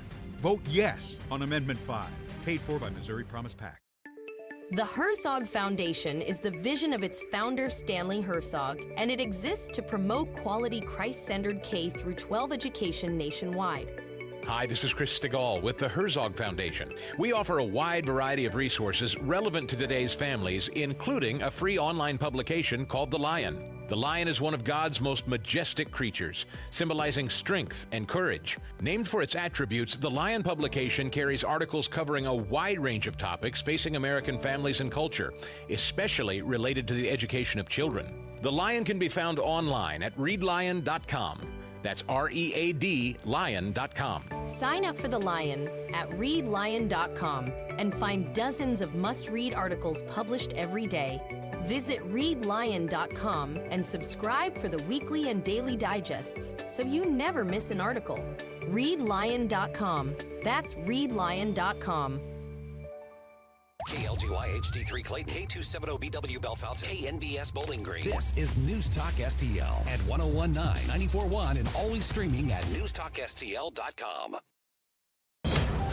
News this hour from Town Hall. I'm John Scott. Several Maine Democrats are jockeying to replace Graham Plattner as the nominee to take on Republican Senator Susan Collins in November. A lot of uncertainty in both Democrat and Republican circles in Maine as Democrats look to replace Graham Plattner on the ticket now that he's dropped out, and Republicans are left to wonder who Susan Collins will be running against and what their new strategy will be. Collins is trying to win a sixth term in the Senate in a state that voted for Kamala Harris back in 2024. Democrats have until July 27th to declare a new candidate. That's correspondent Laura Winters. Britain's potential next leader canvassing members of Parliament for support, but one candidate in particular appears to be well on his way to becoming the next Prime Minister. Nominations are opening in a Labour Party election to replace Keir Starmer as Britain's Prime Minister. Former Greater Manchester Mayor Andy Burnham is expected to be the sole candidate. He needs at least 80 signatures from Labour lawmakers to run, a target he's likely to exceed. Other potential contenders have ruled themselves out, including former Defence Minister Al Carnes. Speaking a week earlier in Manchester, Burnham promised sweeping changes on the domestic front. I am going to break with the more of the same approach that has got us here. I am going to give Britain the circuit breaker it needs. Karen Shamas, London. President Trump's plan to build a triumphal arch that would alter the Washington, D.C. skyline is won initial approval from a key federal agency, the National Capital Planning Commission, voting to approve preliminary site and building plans for the 250-foot arch the president wants to build on a traffic circle at the end of the Virginia end of Memorial Bridge in Washington. The agency staff recommended preliminary approval on Thursday. More from townhall.com. Do you owe $10,000 or more to the IRS like Mark? I've been doing home remodeling for 30 plus years, but the economy crashed. I wound up losing my home, losing my job, and on top of that, owing the IRS a ton of money. I owed the IRS $114,000. It really, truly was the worst part of my life. Then Mark found tax relief advocates. On news radio, I heard about TRA, and I thought, what's the worst that could happen? So I picked up the phone and I called them. When it was all said and done, TRA settled my $114,000 debt for $100, and I'm telling you, I was ecstatic. Could not believe it. Would recommend TRA to anyone. If you owe 10 or even hundreds of thousands of dollars to the IRS, don't lose hope. Do what Mark did and call TRA for a consultation. But TRA did. They gave me a second chance, and I'm forever grateful. Visit TRA.com or call 800-575-8924. 800-575-8924. That's 800-575-8924. From the News Talk STL Weather Center. Dangerous flooding ongoing in some areas south of St. Louis this morning. We're talking Rolla to Farmington and south. For the rest of us, kind of a waiting game with a lot of dry time through the midday hours. We'll watch for scattered storms to pop up again this afternoon into tonight. Some of those could produce some strong winds and add to the flood risk, too. 89 for the high today. Scattered rain and storms tonight into early Saturday, down to 73 for the low, and then hit and miss rain Saturday morning and afternoon, a high of 85. From the First Alert 4 Weather Center, I'm meteorologist Matt Chambers. This hour of News Talk STL is brought to you by Stifel, serving investors for over 130 years. Contact your Stifel financial advisor at stifel.com. That's STIFEL.com.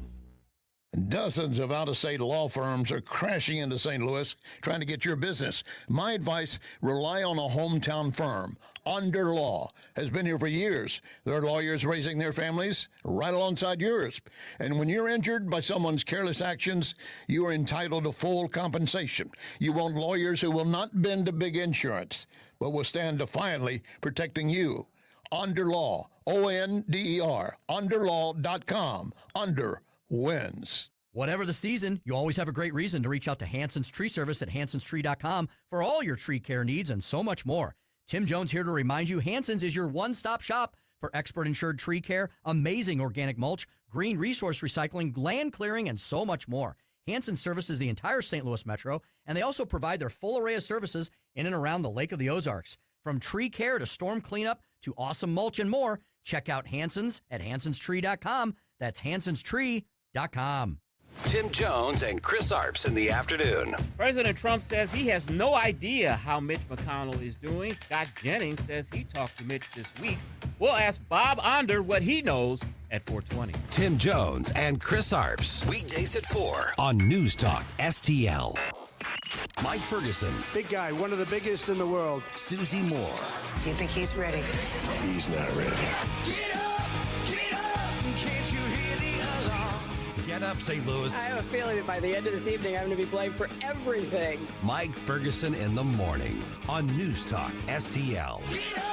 This is your cousin. Is there an AI jobs doomsday coming? Probably. Okay, well, I was visiting with a friend of mine last weekend, and she does coding and she does like the high-tech IT stuff, and she's just resigned to the fact that she's probably going to lose her job and career to AI. Yep. That's what she's saying. And she goes, it's not going to get rid of all of us. She said, but if you need 5 people doing the coding and pretty high-level stuff, she goes, someday you're only going to need 1 or 2. Just over. And so she's convinced that AI is going to have the jobs doomsday. But is that actually the case, or is it just reshaping things? It's not like we haven't had technology that's completely upended the marketplace and the workforce in the past. So our friends at the Competitive Enterprise Institute have an interesting, I'm not even going to call this a blog. This is a pretty long article looking at studies and research on this. It's called Don't Panic, A Skeptic's Guide to the AI Jobs Doomsday. And we're joined now by Sean Higgins from CEI right now. Let's talk about that fear to start with before we get into the details of what you all found, Sean. And the fear is AI is going to replace entire industries worth of people. We're going to have massive unemployment, and the overlords, basically the AI robotic overlords, are going to run things for us and put people out of work.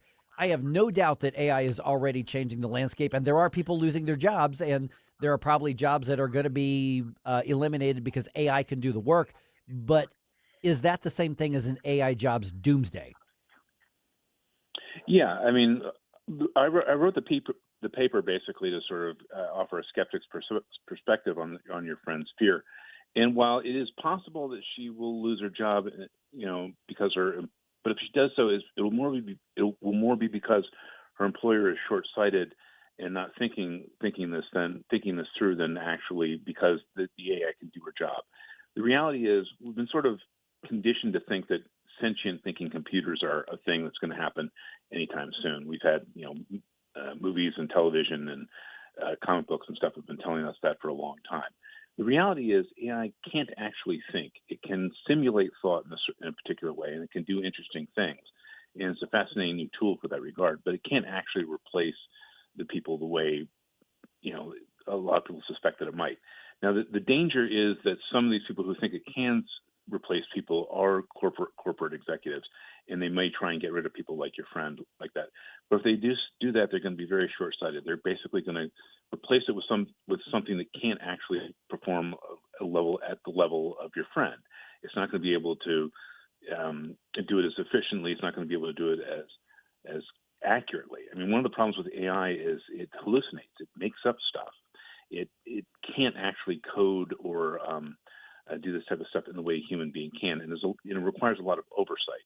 The best way to think of AI is a new tool, and a tool that allows you to do things that you can't do before. And the smart way to use it is to use it to be more productive, not to get rid of the people who would do the same thing. Now, when we look at American history, I mean, obviously we got something as high tech as AI, and the AI of 5 or 10 years from now may be, well, it will be just worlds and worlds different than what we have right now, and maybe more sophisticated. But you look back at everything from mechanical technology, agriculture technology. There were times where entire industries were upended and lots of people lost their job because the market changed and fewer people could do the work of more people on that.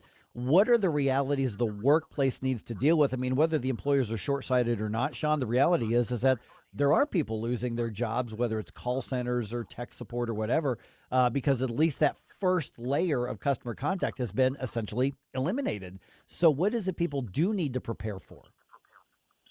Well, they need to prepare for being able to use the AI. They need to learn how it works and be able to operate it. Because the thing is, when new technology comes along, what you need is people who know how to use that new technology. A good example, when the automobile industry began automation in the 1980s, a lot of people who worked on the assembly lines did in fact lose their jobs. But the auto industry still employs in aggregate about the same amount of people it did in the early 80s. Those jobs weren't lost. They just simply moved on to other things. You need people to monitor the machines. You need people to run the machines. You need people to build and repair the machines that do the stuff on the auto assembly line that people did. And those aren't necessarily jobs that we should be, weeping too much that we lost. I mean, a lot of those were repetitive, very dull tasks. Now, they paid for people at the time, and that was a good thing at the time. But the industry just sort of evolved, and they learned how to produce cars more quickly and more fast and more efficiently with these machines. But they also found other work for the people to do relating to that, and that's typically the way these things work if you look at the historical patterns. We are visiting with Sean Higgins from our friends at the Competitive Enterprise Institute. On the Rumble chat box, I just put up the link, but you can find it, CEI.org. It's called Don't Panic, A Skeptic's Guide to the AI Jobs Doomsday. And again, CEI.org. Now, this is a long read. I mean, this is a full report. You did a full study on this. So is there a difference between the perception and the reality, or are there legitimate fears? Because we don't know what the next couple of years is going to bring, because AI, while it's kind of in its infant stage right now, it's developing so quickly on the things that we can see, which for most of us, frankly, are social media videos. Right. And that's the history. The history with technology is always that there's a lot of very ambitious and wide-ranging predictions coming with it that usually don't pan out in the longer run. Remember, like 2 decades or so ago, when the big issue was stem cells, and you had Christopher Reeve saying that the stem cell technology was going to allow him to walk again in 2 years, and we know that didn't actually happen. A lot of other things like nanotechnology and stuff come along. There's very expansive predictions regarding that, and they typically, not that these things aren't good technologies that we shouldn't explore, but they never really sort of go as far as people do. And the same situation is with AI. There's a lot of people thinking it's basically almost magic, and we actually need to take some time to see what it's actually going to do and figure that out and learn what the best uses for it are. I'm not going to try and predict where it's going to be 5 to 10 years from now more than anyone else, because I know that it's kind of a fool's errand. But the problem is there are a lot of people who are just sort of jumping ahead like that. What we just need to do is be a bit more cautious and see where it goes. I'm not saying there won't be disruptions. There definitely will. And there's also the fear that a lot of people are going to overly sort of try and apply these things. And there are a lot of corporate executives and stuff who look at this as a way of just simply getting rid of workers. And I think the ones who do that are going to regret doing that, because they're going to end up producing lousy products, with AI as opposed to people. And so they need to be careful about that. And this will all sort of come out in the wash in the end. Good morning. This is producer Jerome chiming in. Thank you for joining us this morning. So there's a site called jobloss.ai, and it keeps track of all the reports of job losses that are directly related to the AI developments right now. So as of January 2025, 126,510 jobs from about 42 different companies have been completely outsourced to AI, or at least downsized for more AI integration. And some tech giants and corporations like Microsoft and others, not only are they cutting jobs, but they are once people are retiring, they're eliminating those positions in favor of somebody that can have more intense knowledge of AI to take over for that. So one of the concerns for my generation, I'm a older Gen Z, young millennial, but one of our biggest concerns right now is that a lot of our degrees that we've been getting, that recent graduates are getting, it's already a very competitive market, and now a lot of our degrees feel like they're made obsolete because of AI integration. Do you have anything to say to maybe quell some of those fears, or is it just a matter of now we just need to learn how to integrate AI into our own pathways? Well, I'm not familiar with the website you mentioned, but let me ask you this question. Does it also include a counter tally of the jobs that have been created by AI? The number of people that are being employed to sort of develop it, the number of people who are creating the AI programs, the number of people who are working in the data centers, or the people who are building the data centers, or the power capacity for the data centers. I mean, the technology creates a lot of jobs in a lot of other ways. So just simply adding up the takeaways is okay, but it's not giving you a full picture. In terms of some of these degrees, possibly being not as valuable as they were, yeah, that could in fact be the case. And I wish I could say I had a crystal ball to say how precisely you should be able to do that. I would simply say that don't. At the same time, no education is ever sort of lost. Don't look at the stuff that, if it's something that AI does, then there's probably an application for that information that you can use to work with AI rather than against it.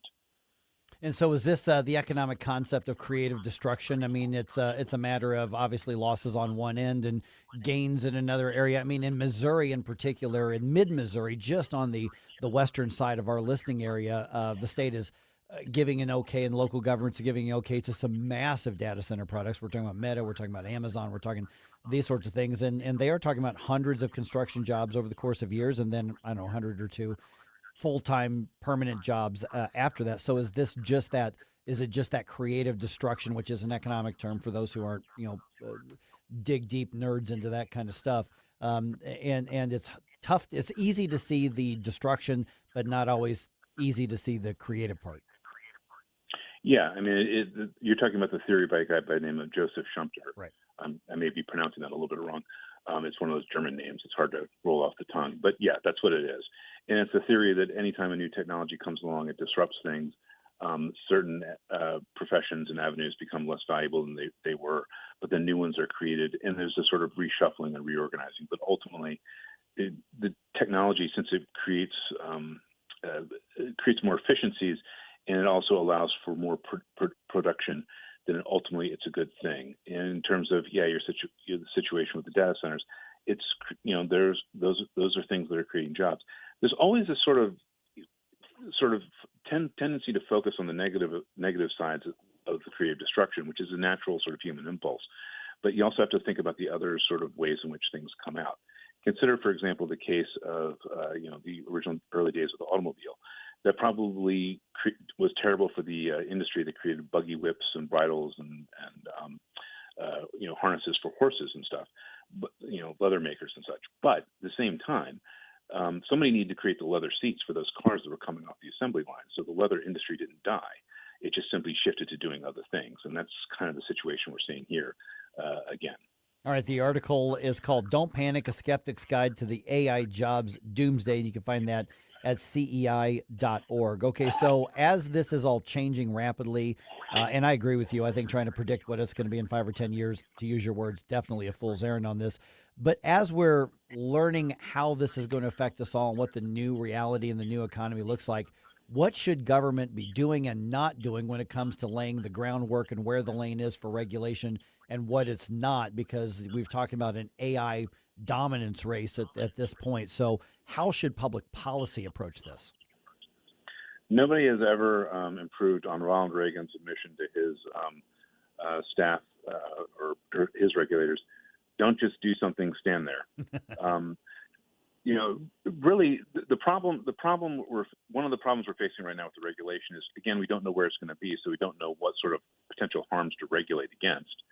And the other issue is, well, they're trying to sort of ensure that the U.S. has the edge, and that generally translates to somebody providing subsidies to some business. In other words, predicting the winners and losers in the industry when we don't really know which company is the one that's going to be having the best, the best products in the end. That basically comes down to political connections and the kind of cronyism. A lot of it, there's a lot of money that's going to be spent on this. Let it be private investors' money. If they lose their money, that's fine. That doesn't come out of the taxpayer's pocket. That comes out of those individuals. Let the sort of private industry work the way it can, because that limits the exposure for the rest of us. For the ones that fall and make mistakes, let the winners and losers emerge as they do. All right. Once again, CEI.org is where you're going to find this. Sean, appreciate the insight, because we fear what we don't know, and there's just so much more that we don't know right now. So appreciate the perspective, man. Thank you. Thanks for having me. All right, 314-912-1019. That's how to be involved in the conversation here. 8:19 right now. Don't forget, we have got a T-shirt giveaway going on right now. NewsTalkSTL.com. We're coming up on just over a week from now is our actual 5th birthday as to when we went on the air here in St. Louis 5 years ago. And go to NewsTalkSTL.com. Enter. You can get yourself a NewsTalkSTL America 250 T-shirt. We're giving away some of those, and no contest, no gimmicks, no nothing like that. Just sign in, and we're drawing names, and we'll let you know if you get yourself a free T-shirt right there. NewsTalkSTL.com. Before you blow us all away. Get up, can't you hear the alarm? Get up, this is your cousin Rob. This is Kurt Barr, Director of Elections for St. Charles County, reminding you that your vote counts. Every polling place in St. Charles County is equipped with accessible voting systems for voters with disabilities. If you'd like to use that option, just let the election judge team know when you check in. The equipment is there so you can cast your own ballot with privacy, independence, and confidence. Every voter has the opportunity to cast a secret ballot. For official election information, visit sccmo.org/elections. License number GL250000615. You're cooking dinner. The lights go out. You flip the breaker and forget about it. But what if it keeps tripping? Trips once, your breaker's doing its job. Keeps tripping? That's a warning. Bad wiring or something worse. Do people just keep flipping it? Most do until they can't anymore. Call Grasser. We'll stop the trip. Green is always Grasser at GrasserHomeservices.com. Hi, this is St. Louis County Councilman Mark Harder reminding you to check out my new show this weekend. The St. Louis County Insider with Councilman Mark Harder. That's me. Every Sunday evening at 5, we will explore with you behind-the-scenes stories and information that you won't hear anywhere else. Plus, we talk to decision makers and influencers that have impact on what's going on in St. Louis County and beyond. The St. Louis County Insider with Councilman Mark Harder. I'll talk to you Sunday night at 5, only on News Talk STL. Hi, it's Ken Williams, and my favorite Capriati sandwich is the Capistrami. You've got hot pastrami, melty Swiss cheese, crunchy coleslaw, and zesty Russian dressing. What else do you need? I love Capriati's, and you will too. On Manchester at McKnight and Rock Hill, and now in Creve Coeur on Olive, just 1 mile west of 270. This app is absolutely fantastic. Yes, I listen on my phone. If you have a phone, you have a radio. It is awesome. Download the all-new News Talk STL app and listen anytime, anywhere. The 80s. Bueller. The 80s. Let's go while we're young. Never been a decade like it. Shall we play a game? Never will be. Where the beat? It's Flashback Friday.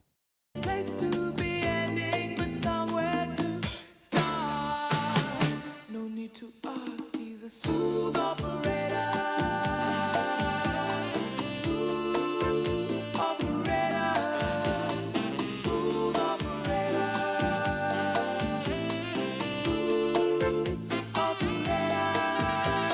Hey guys, Billy Crow here from Jeffco Patriot Radio. Hope you had enough time to freshen up your coffee, because now we're back with Mike Ferguson in the morning. Oh man, we were talking about the best 80s like female like voices. I didn't even think about Sade. How did you not think of her? Yeah, I forgot about Sade. You're not a smooth operator, Mike. No, I am not a smooth operator.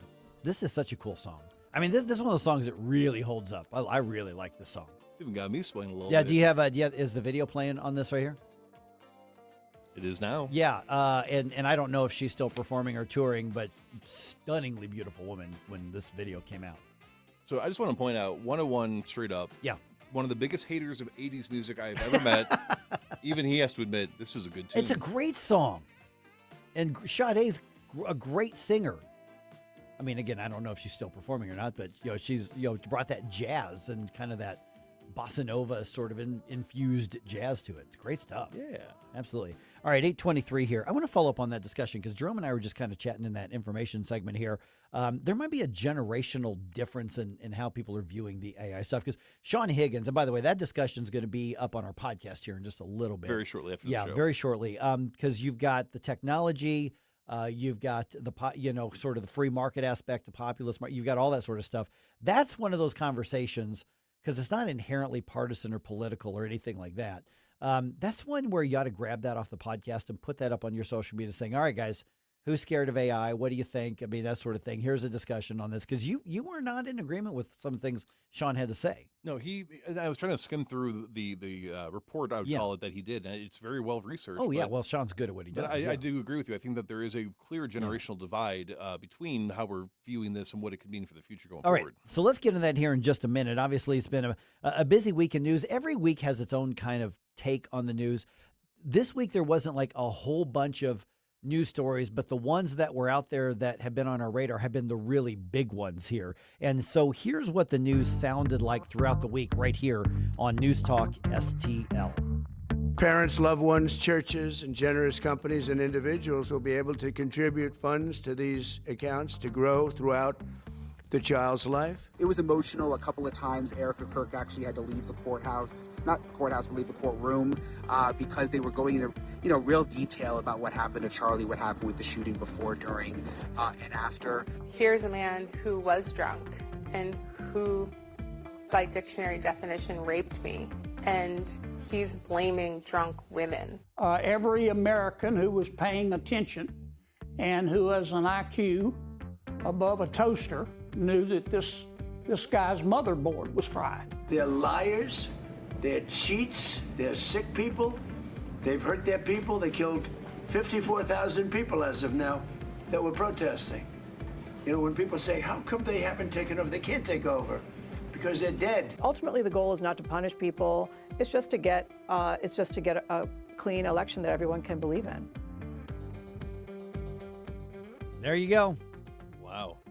Been a busy week with the big stuff. Yeah, Graham Plantner was pretty dominant in this. Last week. Yeah. So, and what you're going to find is he's probably not going to be in the news anywhere next week, other than when he files whatever paper he has to do to pull out of the race. But the media wants to bury Graham Plantner as a story as quickly as possible, and conservatives want to keep him in the headlines as much as possible. But you're going to see a very concerted effort to make sure that people forget Graham Plantner's name.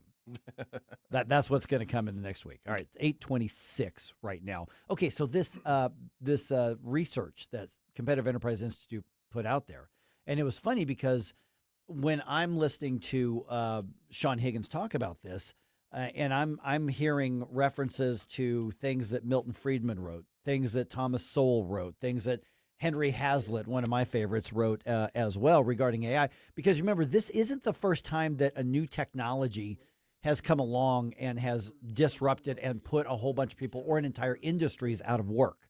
I mean, you can go back. I mean, literally, when I was in school, grade school, we were taught about the technological,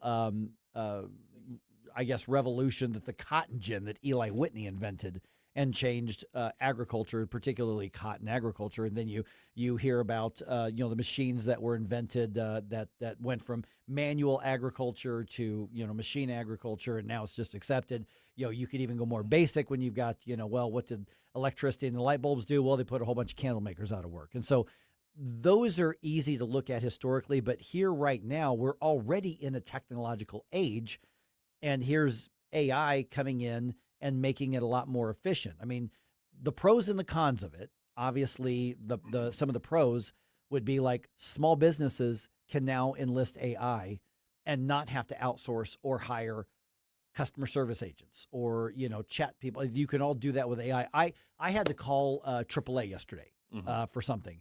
It was all AI chat. Well, they had the guy out, at the time they said they were going to be out, and somebody who used to get paid for that isn't getting paid for that anymore. And that's not good, in my opinion. Well, for that person, but is it good or bad overall? Because AAA is able to now save some money, which means they're not going to eventually, it's going to keep my membership down, or it's going to be more efficient. And so it's bad for the person who lost their job or doesn't get the job, but is it bad overall? Well, I think that there's a lot of wishful thinking, and so you use the term a lot, government first thinking, which I agree. Too many people on the left, too many people in general have government first. I would also say sometimes people fall into corporation first thinking. That happens. And that's fair. That's fair. So what we consistently have seen, regardless of whether it's coming out of the COVID lockdowns, whether or not it's economic recoveries from the bailouts of Bush Jr., is the prices rocket up, they skyrocket up, and then they are like a feather falling back down. And I think that in theory, the old model of economics, when you had, and I can't remember who coined the term, but it was patriotic philanthropy. Like you had this idea of I need to hire people. I need to be Henry Ford. My workers need to be able to afford my product. Carnegie, he said, hey, I made all this money with the steel. Let me start building public goods and services. Like that is the old model of doing things. And I think that we've shifted away from this idea of, hey, people need to be able to work, which keeps, lowers crime rates. When people are more employed, they have something to lose. They need to be able to afford the cost of living. And we get away from that, but we say, hey, well, if AI can cut down 10 jobs, that means that they're not paying as much. Therefore, the cost of the good or service should either stabilize or come down over time. And during my lifetime, we haven't seen any of that. What we see is that it's, hey, I can outsource these jobs to H-1B visa workers or overseas, or I can just cut the entire department down and automate it all. And that gives me more of a profit margin. And I'm not saying that's bad necessarily, but at some point when the discussion, when he says, there were repetitive tasks that, you don't need somebody for, that sounds good on paper, but what about for the people that they don't have the capacity to do anything else? If you get an AI robot to be a door greeter at Walmart, sure, Walmart may save some money, but that means that somebody who is reliant on whatever little income they have no longer has that, and they're not going to be able to be competitive. If I'm a business owner, I'm going to guess what they're going to say is, but Jerome, you're arguing for me to keep my costs higher, bad for my investors, bad for my business growth. I'd love to expand my business. It won't be that person, but I may have the opportunity to do something else with it. That's what I'm going to guess is going to be an argument behind that for a business owner to say, yeah, it sucks for that person, but you're talking about keeping the cost of doing my business artificially high. I would not. Well, there is a cost of labor. Yes. Yes. Now, like I said, if usually the biggest cost. So what's the alternative then? So you have less taxpayers because you are now automating. So you can have 3 people that are AI experts do the job of maybe 10 people in the department. Like we've seen literally departments of 100 plus people being laid off. Yeah.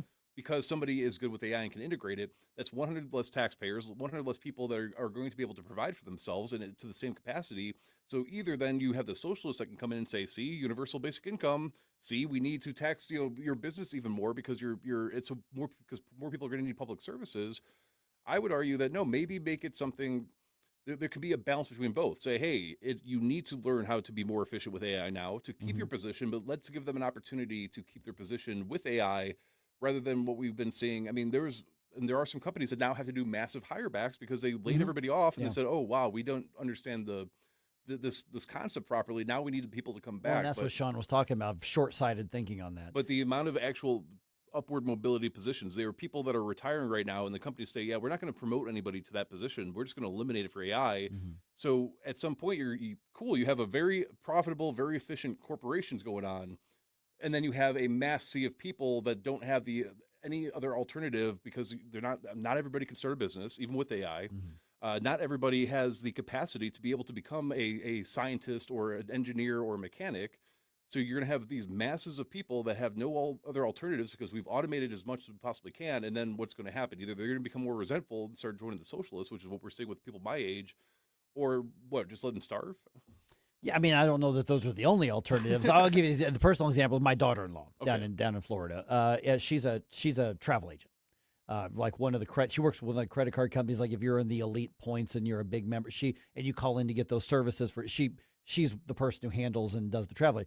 Well, she's getting certified in AI so that she can teach it and show people how to implement it and do. So she sees what's coming and she realizes that her job may very well be one of those eliminated. So she's like, I better get out ahead of this and learn a new skill. Mm-hmm. And so that's what she's doing. So I don't know that there's that necessarily binary or trinary option that will have to happen to people. You do have to adapt. You may not start a business, but do you have to start will you have to adapt and come up with a new skill? Yeah. But there's always a demand for people somewhere. I mean, look at the trades and look at all that. So I think it's interesting. I think that conversation that we just had with Sean, that's obviously going to be up on podcast here in just a little bit. I would encourage everybody, check that out. Put that up on your social media. Keep that discussion going. There's nothing partisan or political about that one. And I have a feeling that there are going to be people on the left and the right who agree on things and people on the left and the right who have a completely different perspective and agree. I don't think this is a partisan thing or an ideological thing other than I am like a true free market guy.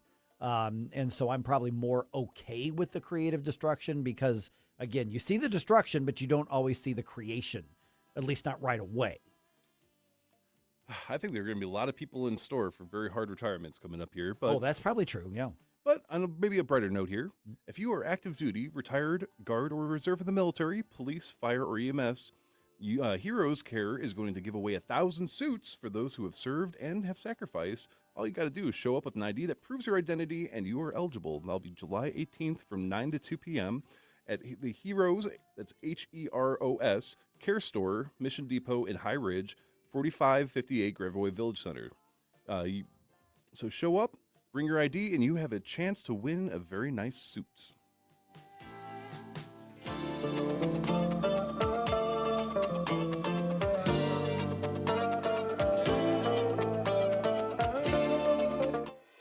From the News Talk STL Weather Center. Dangerous flooding ongoing in some areas south of St. Louis this morning. We're talking Rolla to Farmington and south. For the rest of us, kind of a waiting game with a lot of dry time through the midday hours. We'll watch for scattered storms to pop up again this afternoon into tonight. Some of those could produce some strong winds and add to the flood risk, too. 89 for the high today. Scattered rain and storms tonight into early Saturday, down to 73 for the low, and then hit-and-miss rain Saturday morning and afternoon, a high of 85.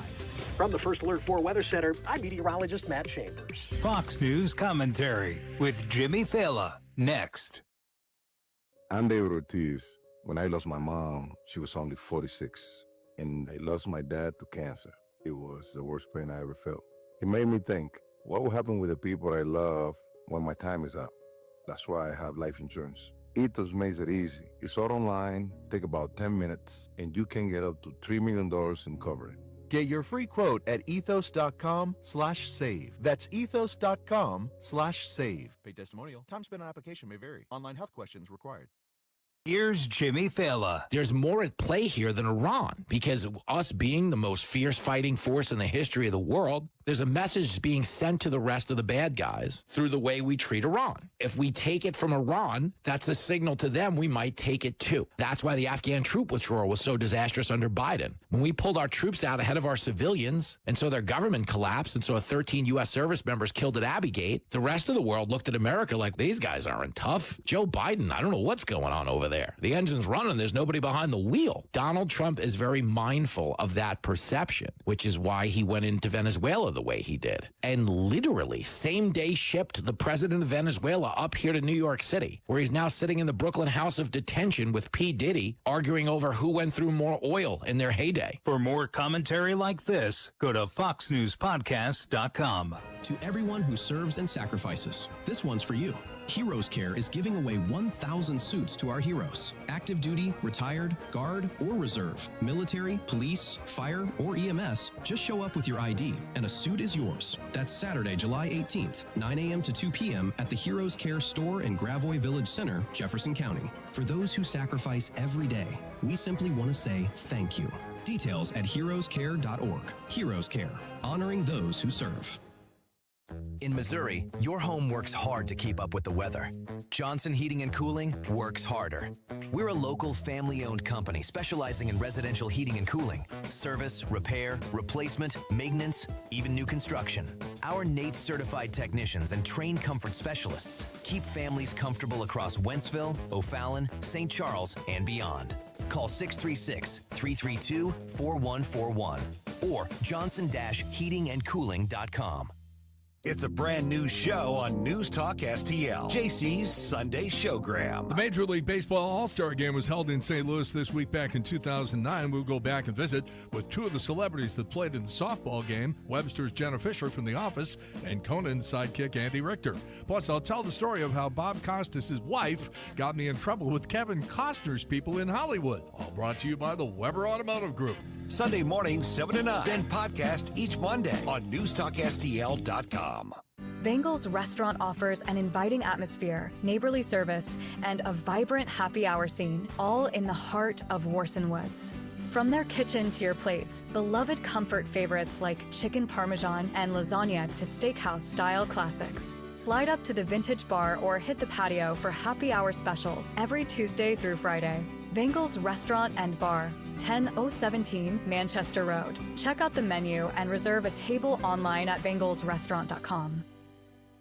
If you have a phone, you have a radio. Wherever I'm at, home, car, wherever. Download the all-new News Talk STL app. If you have a phone, you have a radio. Just the convenience on the phone. Streaming live on the mobile app. Love the new app. And listen anytime. Everywhere. Anywhere. The 80s. Excellent. Never been a decade like it. Never will be. It's Flashback Friday.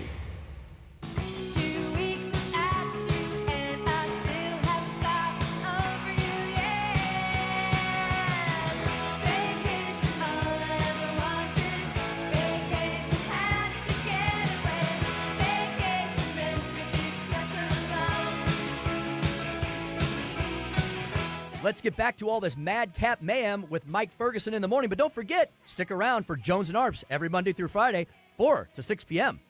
The Go-Go's. Yeah, very good. Yeah, Belinda Carlisle, lead singer, and they had a lot of, huge hits. And then Belinda Carlisle went off on solo, and some of the other members went off on solo. That was actually kind of a bigger band than what a lot of people realize it was, because they're so poplicious kind of thing. But yeah, the Go-Go's, that was a big hit. Yeah, one of their big hits. Good request. Yeah, it was very, very party, dance, beachy theme today. This has been fun. Yeah. So thank you to everybody who's been sending those in here. We got one more, I guess, later for Flashback Friday today. We got one last request. 8:40 right now. Man, there's been just like everything we're covering here. Mm-hmm. And so we got Andre on the line here, right? So Andre, you had some thoughts on the Cannabis Cafe topic from a little bit earlier. And in case you're just joining us, San Francisco is one step away from legalizing cannabis cafes. Basically, the dispensaries can set up, buy your snacks, buy non-alcoholic drinks, have your entertainment, bring in your folk singers or whatever, and light up and get high right there, and market that as a business the way that bars do with alcohol. What are your thoughts on that? Well, I have a very lighthearted take on that, so I'm going to leave that for a second, if I may. Actually comment on what Jerome was saying a minute ago, because I think he articulated basically exactly what I've been thinking the last couple of weeks. I couldn't articulate very well. And I do think it is a slightly generational thing, where people older than I'm a millennial as well, and like right smack dab in the middle. They grew up and they got into industries and were just like, yeah, you just, go to school or become good at something and you'll be successful. Don't do drugs, don't get into trouble, and you'll be successful. And people like myself and people younger are looking at this as like, well, it doesn't matter really what career we go into, because we might just end up being replaced by AI anyways. And like basically every industry is looking at that. And I think Jerome's point about the patriotic, I forget the patriotic philanthropy. I think it was. Yes, the idea that these companies like Ford, my workers should be able to afford my product. That's completely gone. And in general, I am a very free market guy. However, there do need to be some regulations on it, because without those regulations, you end up with the coal barons. That's unregulated capitalism. So, and I think we're looking at that sort of shift. Like a seismic shift that will, if not done right, you will end up with coal barons again, just in the tech space. Does it make you want to go light up at a cannabis cafe? No, I have never partaken. However, I do have an investment opportunity here if this gets passed. I think we need to go out there and we need to start a cannabis bar and make it Western themed and call it Blazing Saddles. Yes. Yes. You win the comment of the week, Andre. Hey, thanks, Andre. Appreciate it. That was Have a good one. I'm trying to remember all these names that Gabe and I came up for like a few years ago when this was first was a thing, because there was somebody who wanted to put this in St. Louis. I'm almost certain it was St. Louis County. And we're going back about 3 years ago or so. That it was St. Louis County they wanted to do this. And I remember Gabe and I, neither of us who partake, we're here going, sign me up. I'm invested, because that's going to make bank on that. Yeah. I mean, no, I don't think there's anything I could come up with that would be better than what Andre proposed with that. We had some pretty good ones. I just don't remember what they were.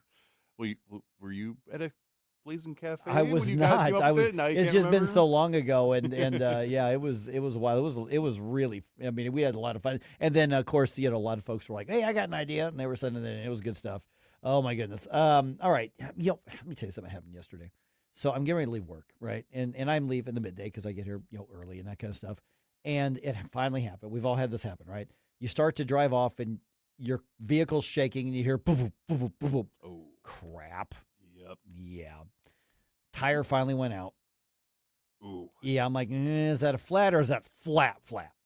Flat.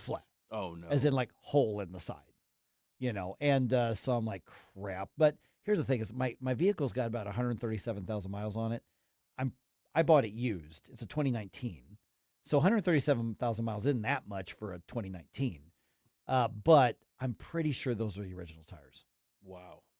Yeah, so I've got AAA, and so I haven't called them in a couple years, and so I give him a call, and the guy comes up, he's like, yeah, that tire's not getting saved. I'm like, I didn't think it was. It's got like the egg swelling on the side of it, where like something from the inside, that's where it's blowing out from, and so he's like, okay, here's what we're gonna do. We're gonna fill it up, and then he goes, I'm just gonna I can't plug it, but we can like try to slow it down, and then he literally followed me to the auto and tire shop that's close to the radio station.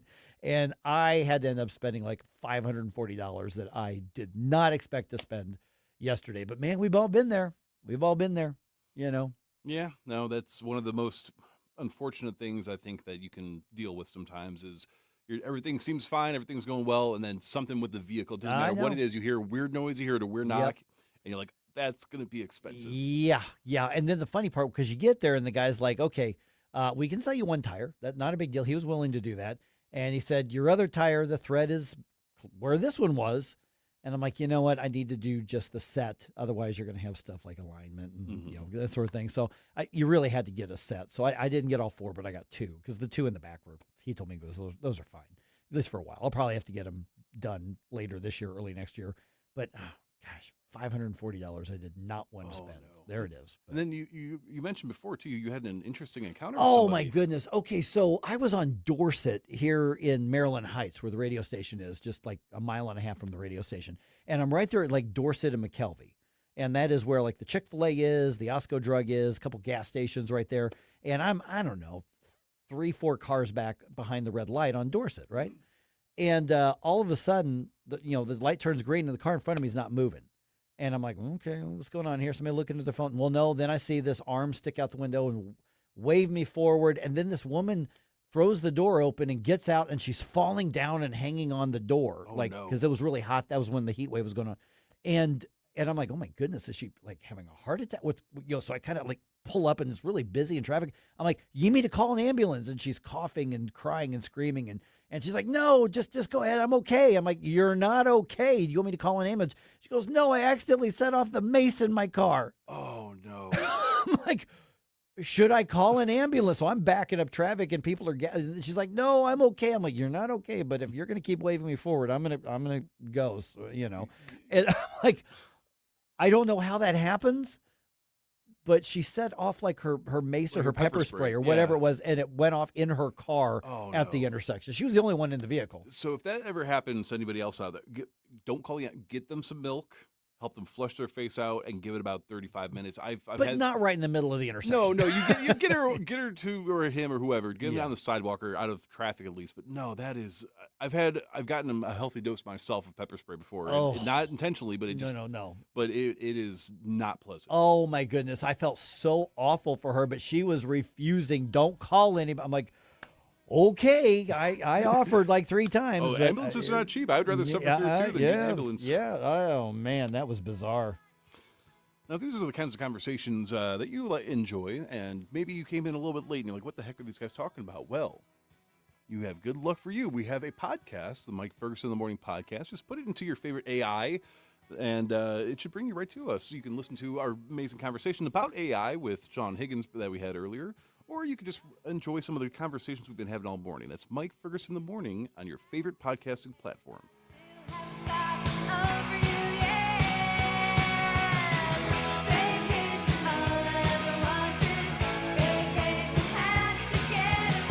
Hey parents, Kids Sunday returns to the ballpark on Sunday, July 12th when the Cardinals host the Braves. That day, kids 12 and under can score a replica Cardinals jersey presented by Stiefel. This jersey is perfect for game days, school days, and all season long. Plus, kids run the bases after the game. Enjoy Kids Sunday every Sunday home game with free ice cream, Team Fredbird, music, and more. Make it a Sunday fun day for the whole family. Get your tickets now at cardinals.com/promotions.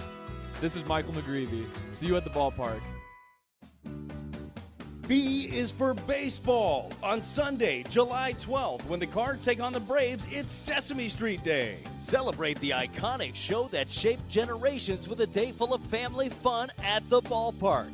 With the purchase of a special theme ticket, fans can choose between an exclusive Oscar the Grouch bobblehead or a Grover plush wearing a Cardinals jersey. Pick your favorite and join the fun. Get your tickets now at cardinals.com/theme. Do you know why I endorse Cafe Napoli, all the locations? Visit any of them, and you will quickly appreciate the quality of food, service, atmosphere. So maybe I'll see you at Cafe Napoli in Clayton, Napoli Kirkwood, Napoli 2 in Town and Country, Napoli 3 in St. Charles, right next door to Napoli C. Or maybe you'll find me at Napoli Brothers Pizza and Pasta in the Chesterfield Valley. Now you know why I endorse Napoli, NapoliSTL.com. State Freedom Caucus Unfiltered, Sunday nights at 7 on News Talk STL. Hear all the behind-the-scenes stories about what the State Freedom Caucus is doing across the country, directly from the legislators and the people that are doing it. State Freedom Caucus Unfiltered, this Sunday night at 7 with your host, Tim Jones. State Freedom Caucus Unfiltered, now Sunday nights at 7 on News Talk STL. At Body of Health, we're a small but mighty family operation with big ambitions for your health. I'm Helene Tobler, and I'm jazzed about how our MRI-grade body composition analyzer is putting personalized health and wellness on steroids. It helps me and Dr. Tobler, that's my husband, refine the advice we give to help you feel better and live longer. Body of Health, trusted, discerning, affordable health care the way it ought to be. Learn more at bodyofhealth.com. That's bodyofhealth.com.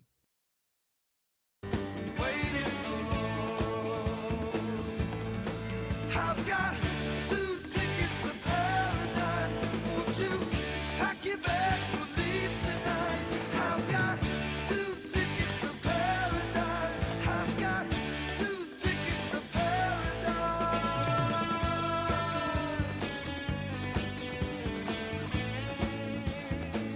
Hi, it's Randy Tobler here. Pour a big cup of coffee and catch my show every Saturday morning from 6 to 9. Right now, it's back to Mike Ferguson in the morning here on News Talk STL. Eddie Money, the late, great Eddie Money. Yeah. I actually got to see him in concert once. Oh, really? Yeah, it was so much fun. It was, and he was well past the peak of his career. It was in the 2000s, and I think I saw him, 3-4 years before he died. And I saw him at it was like one of those shows at a casino, like in mid-Missouri, and it was probably 12 years ago or so. I saw him. So much fun. love Eddie Money. Oh, this is just a fun song to listen It's a great song. Yeah. A lot of like bongo type beats there. So it's just been like a party vibe today. Not quite the theme I suggested, but I like Hey, this a it lot worked. better. Yeah. Hey, these things are bigger than you and me. Yes. Just saying, Flashback Friday is bigger than us. Yes. All right. Thank you once again, everybody who sent in those requests. Okay, let's wrap things up here with another news dump. The court fight over the Second Amendment and AR-15s going to the next level in Illinois, and also the Cardinals. Man, it's coming up on All-Star Week. Cardinals need the break. They've got to reset. Give you the update on that. It's 8:52 right now. Let's do one more news dump. The Morning News Dump, brought to you by Great American Divers. Successful dump. Wake up, America. It all worked out. They got all the news. The Morning News Dump. All right, the Second Amendment still under attack in the state of Illinois. That's nothing new. Illinois' ban on semi-automatic guns upheld by a federal appeals court. The Seventh Circuit Court overturned a lower court decision on the so-called Protect Illinois Community Act. That was signed into law in 2023 by Governor J.B. Pritzker. That law bans a lot of weapons, including the AR-15, one of the most commonly owned rifles in America. It also bans multiple kinds of attachments and what supporters call large capacity magazines. That decision is going to be appealed, either this one by itself or likely, possibly this combined with other Second Amendment cases have a very good chance of being heard by the Supreme Court next year. I just had an idea. Maybe we should stop letting people who know nothing about firearms make laws about firearms. That's very true. I will add to that idea because I think that's a good one. I think we should look at the Second Amendment, realize what it says, look at what it means, and realize that basically every gun control law in this country and most of the regulations on guns in this country are completely unconstitutional and in violation of the Second Amendment. Would you consider them infringements? I would consider them absolute infringements on this. And I would also argue, because I'll agree with the folks from the 10th Amendment Center, if you ever see their work, that's kind of all over social media now, is that we don't have an obligation to obey unconstitutional laws. Now, that doesn't mean that there aren't consequences for standing your ground on that. You could absolutely have consequences under the law, even if those laws are unconstitutional. I'm just saying that the Founding Fathers had a very different view of that than what a lot of us have it today. All right, Missouri Attorney General Catherine Hanaway puts a St. Louis business with a bad reputation on notice. Clean up the crime or face legal consequences. KMOV's Corey Starks got the basic details for us. Hanaway is putting the owner of the Mark Twain Hotel on notice, saying they have 14 days to clean up and develop a comprehensive plan to curb drug activity there. If the owners don't comply, they could face legal action from the state. All right, the Attorney General's notice also references the need to clean up health hazards, and they are talking about mold throughout the building and animal droppings and all sorts of stuff. Basically, the Mark Twain Hotel, it's got an infamous reputation beyond its own location there, and what Catherine is saying is you're knowingly allowing things like drug dealing, and usually with what goes on that is you're going to have prostitution, possibly trafficking. And so this isn't just necessarily government saying, you guys are gross, we're going to bring the weight of government down. We're talking about health hazards, mold, and you were referencing earlier, structural issues. Holes in the ceiling, many leaks, stuff like that. And Right. I've worked at several of the hotels in this area. There's supposed to be regular, like, fire chief inspections Right. and health inspections. How does it get to this bad? You see, that to me is among the key questions. If it's got to the point where the Attorney General is going after one business in St. Louis City, where has City Hall been Yes. on this? I mean, why aren't they dealing with this there? Why does the Attorney General have to come in and do that? I think that's a fair question. All right, the Justice Department is deploying election monitors ahead of primaries across 6 states, but warning all states that they could face criminal liability if they knowingly let illegal aliens vote or if they allow them to stay on their voter rolls. Assistant Attorney General for Civil Rights, her name is Harmeet Dillon. I think you've heard of her. She was on Fox Business's The Evening Edit with Elizabeth McDonald and said about a third of all states that are cooperating with the DOJ found hundreds of thousands of dead people on their voter rolls, as well as tens of thousands of non-citizens. We're going to pursue this all the way up to the Supreme Court and ensure that these states, which frankly, red or blue, are not doing a great job of keeping their voter rolls clean, that we help them, because ultimately the goal is not to punish people. It's just to get clean election that everyone can believe in. States getting election monitors whether they like it or not are Arizona, Michigan, Massachusetts, Minnesota, New Hampshire, and Virginia.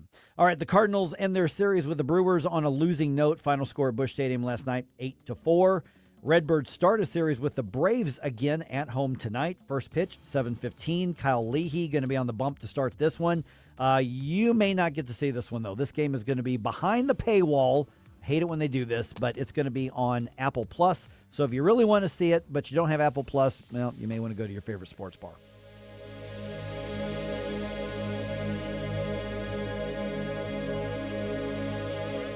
Hey guys, don't miss Straight Lines with Elizabeth Kaiser every Sunday evening at 8 p.m. where we talk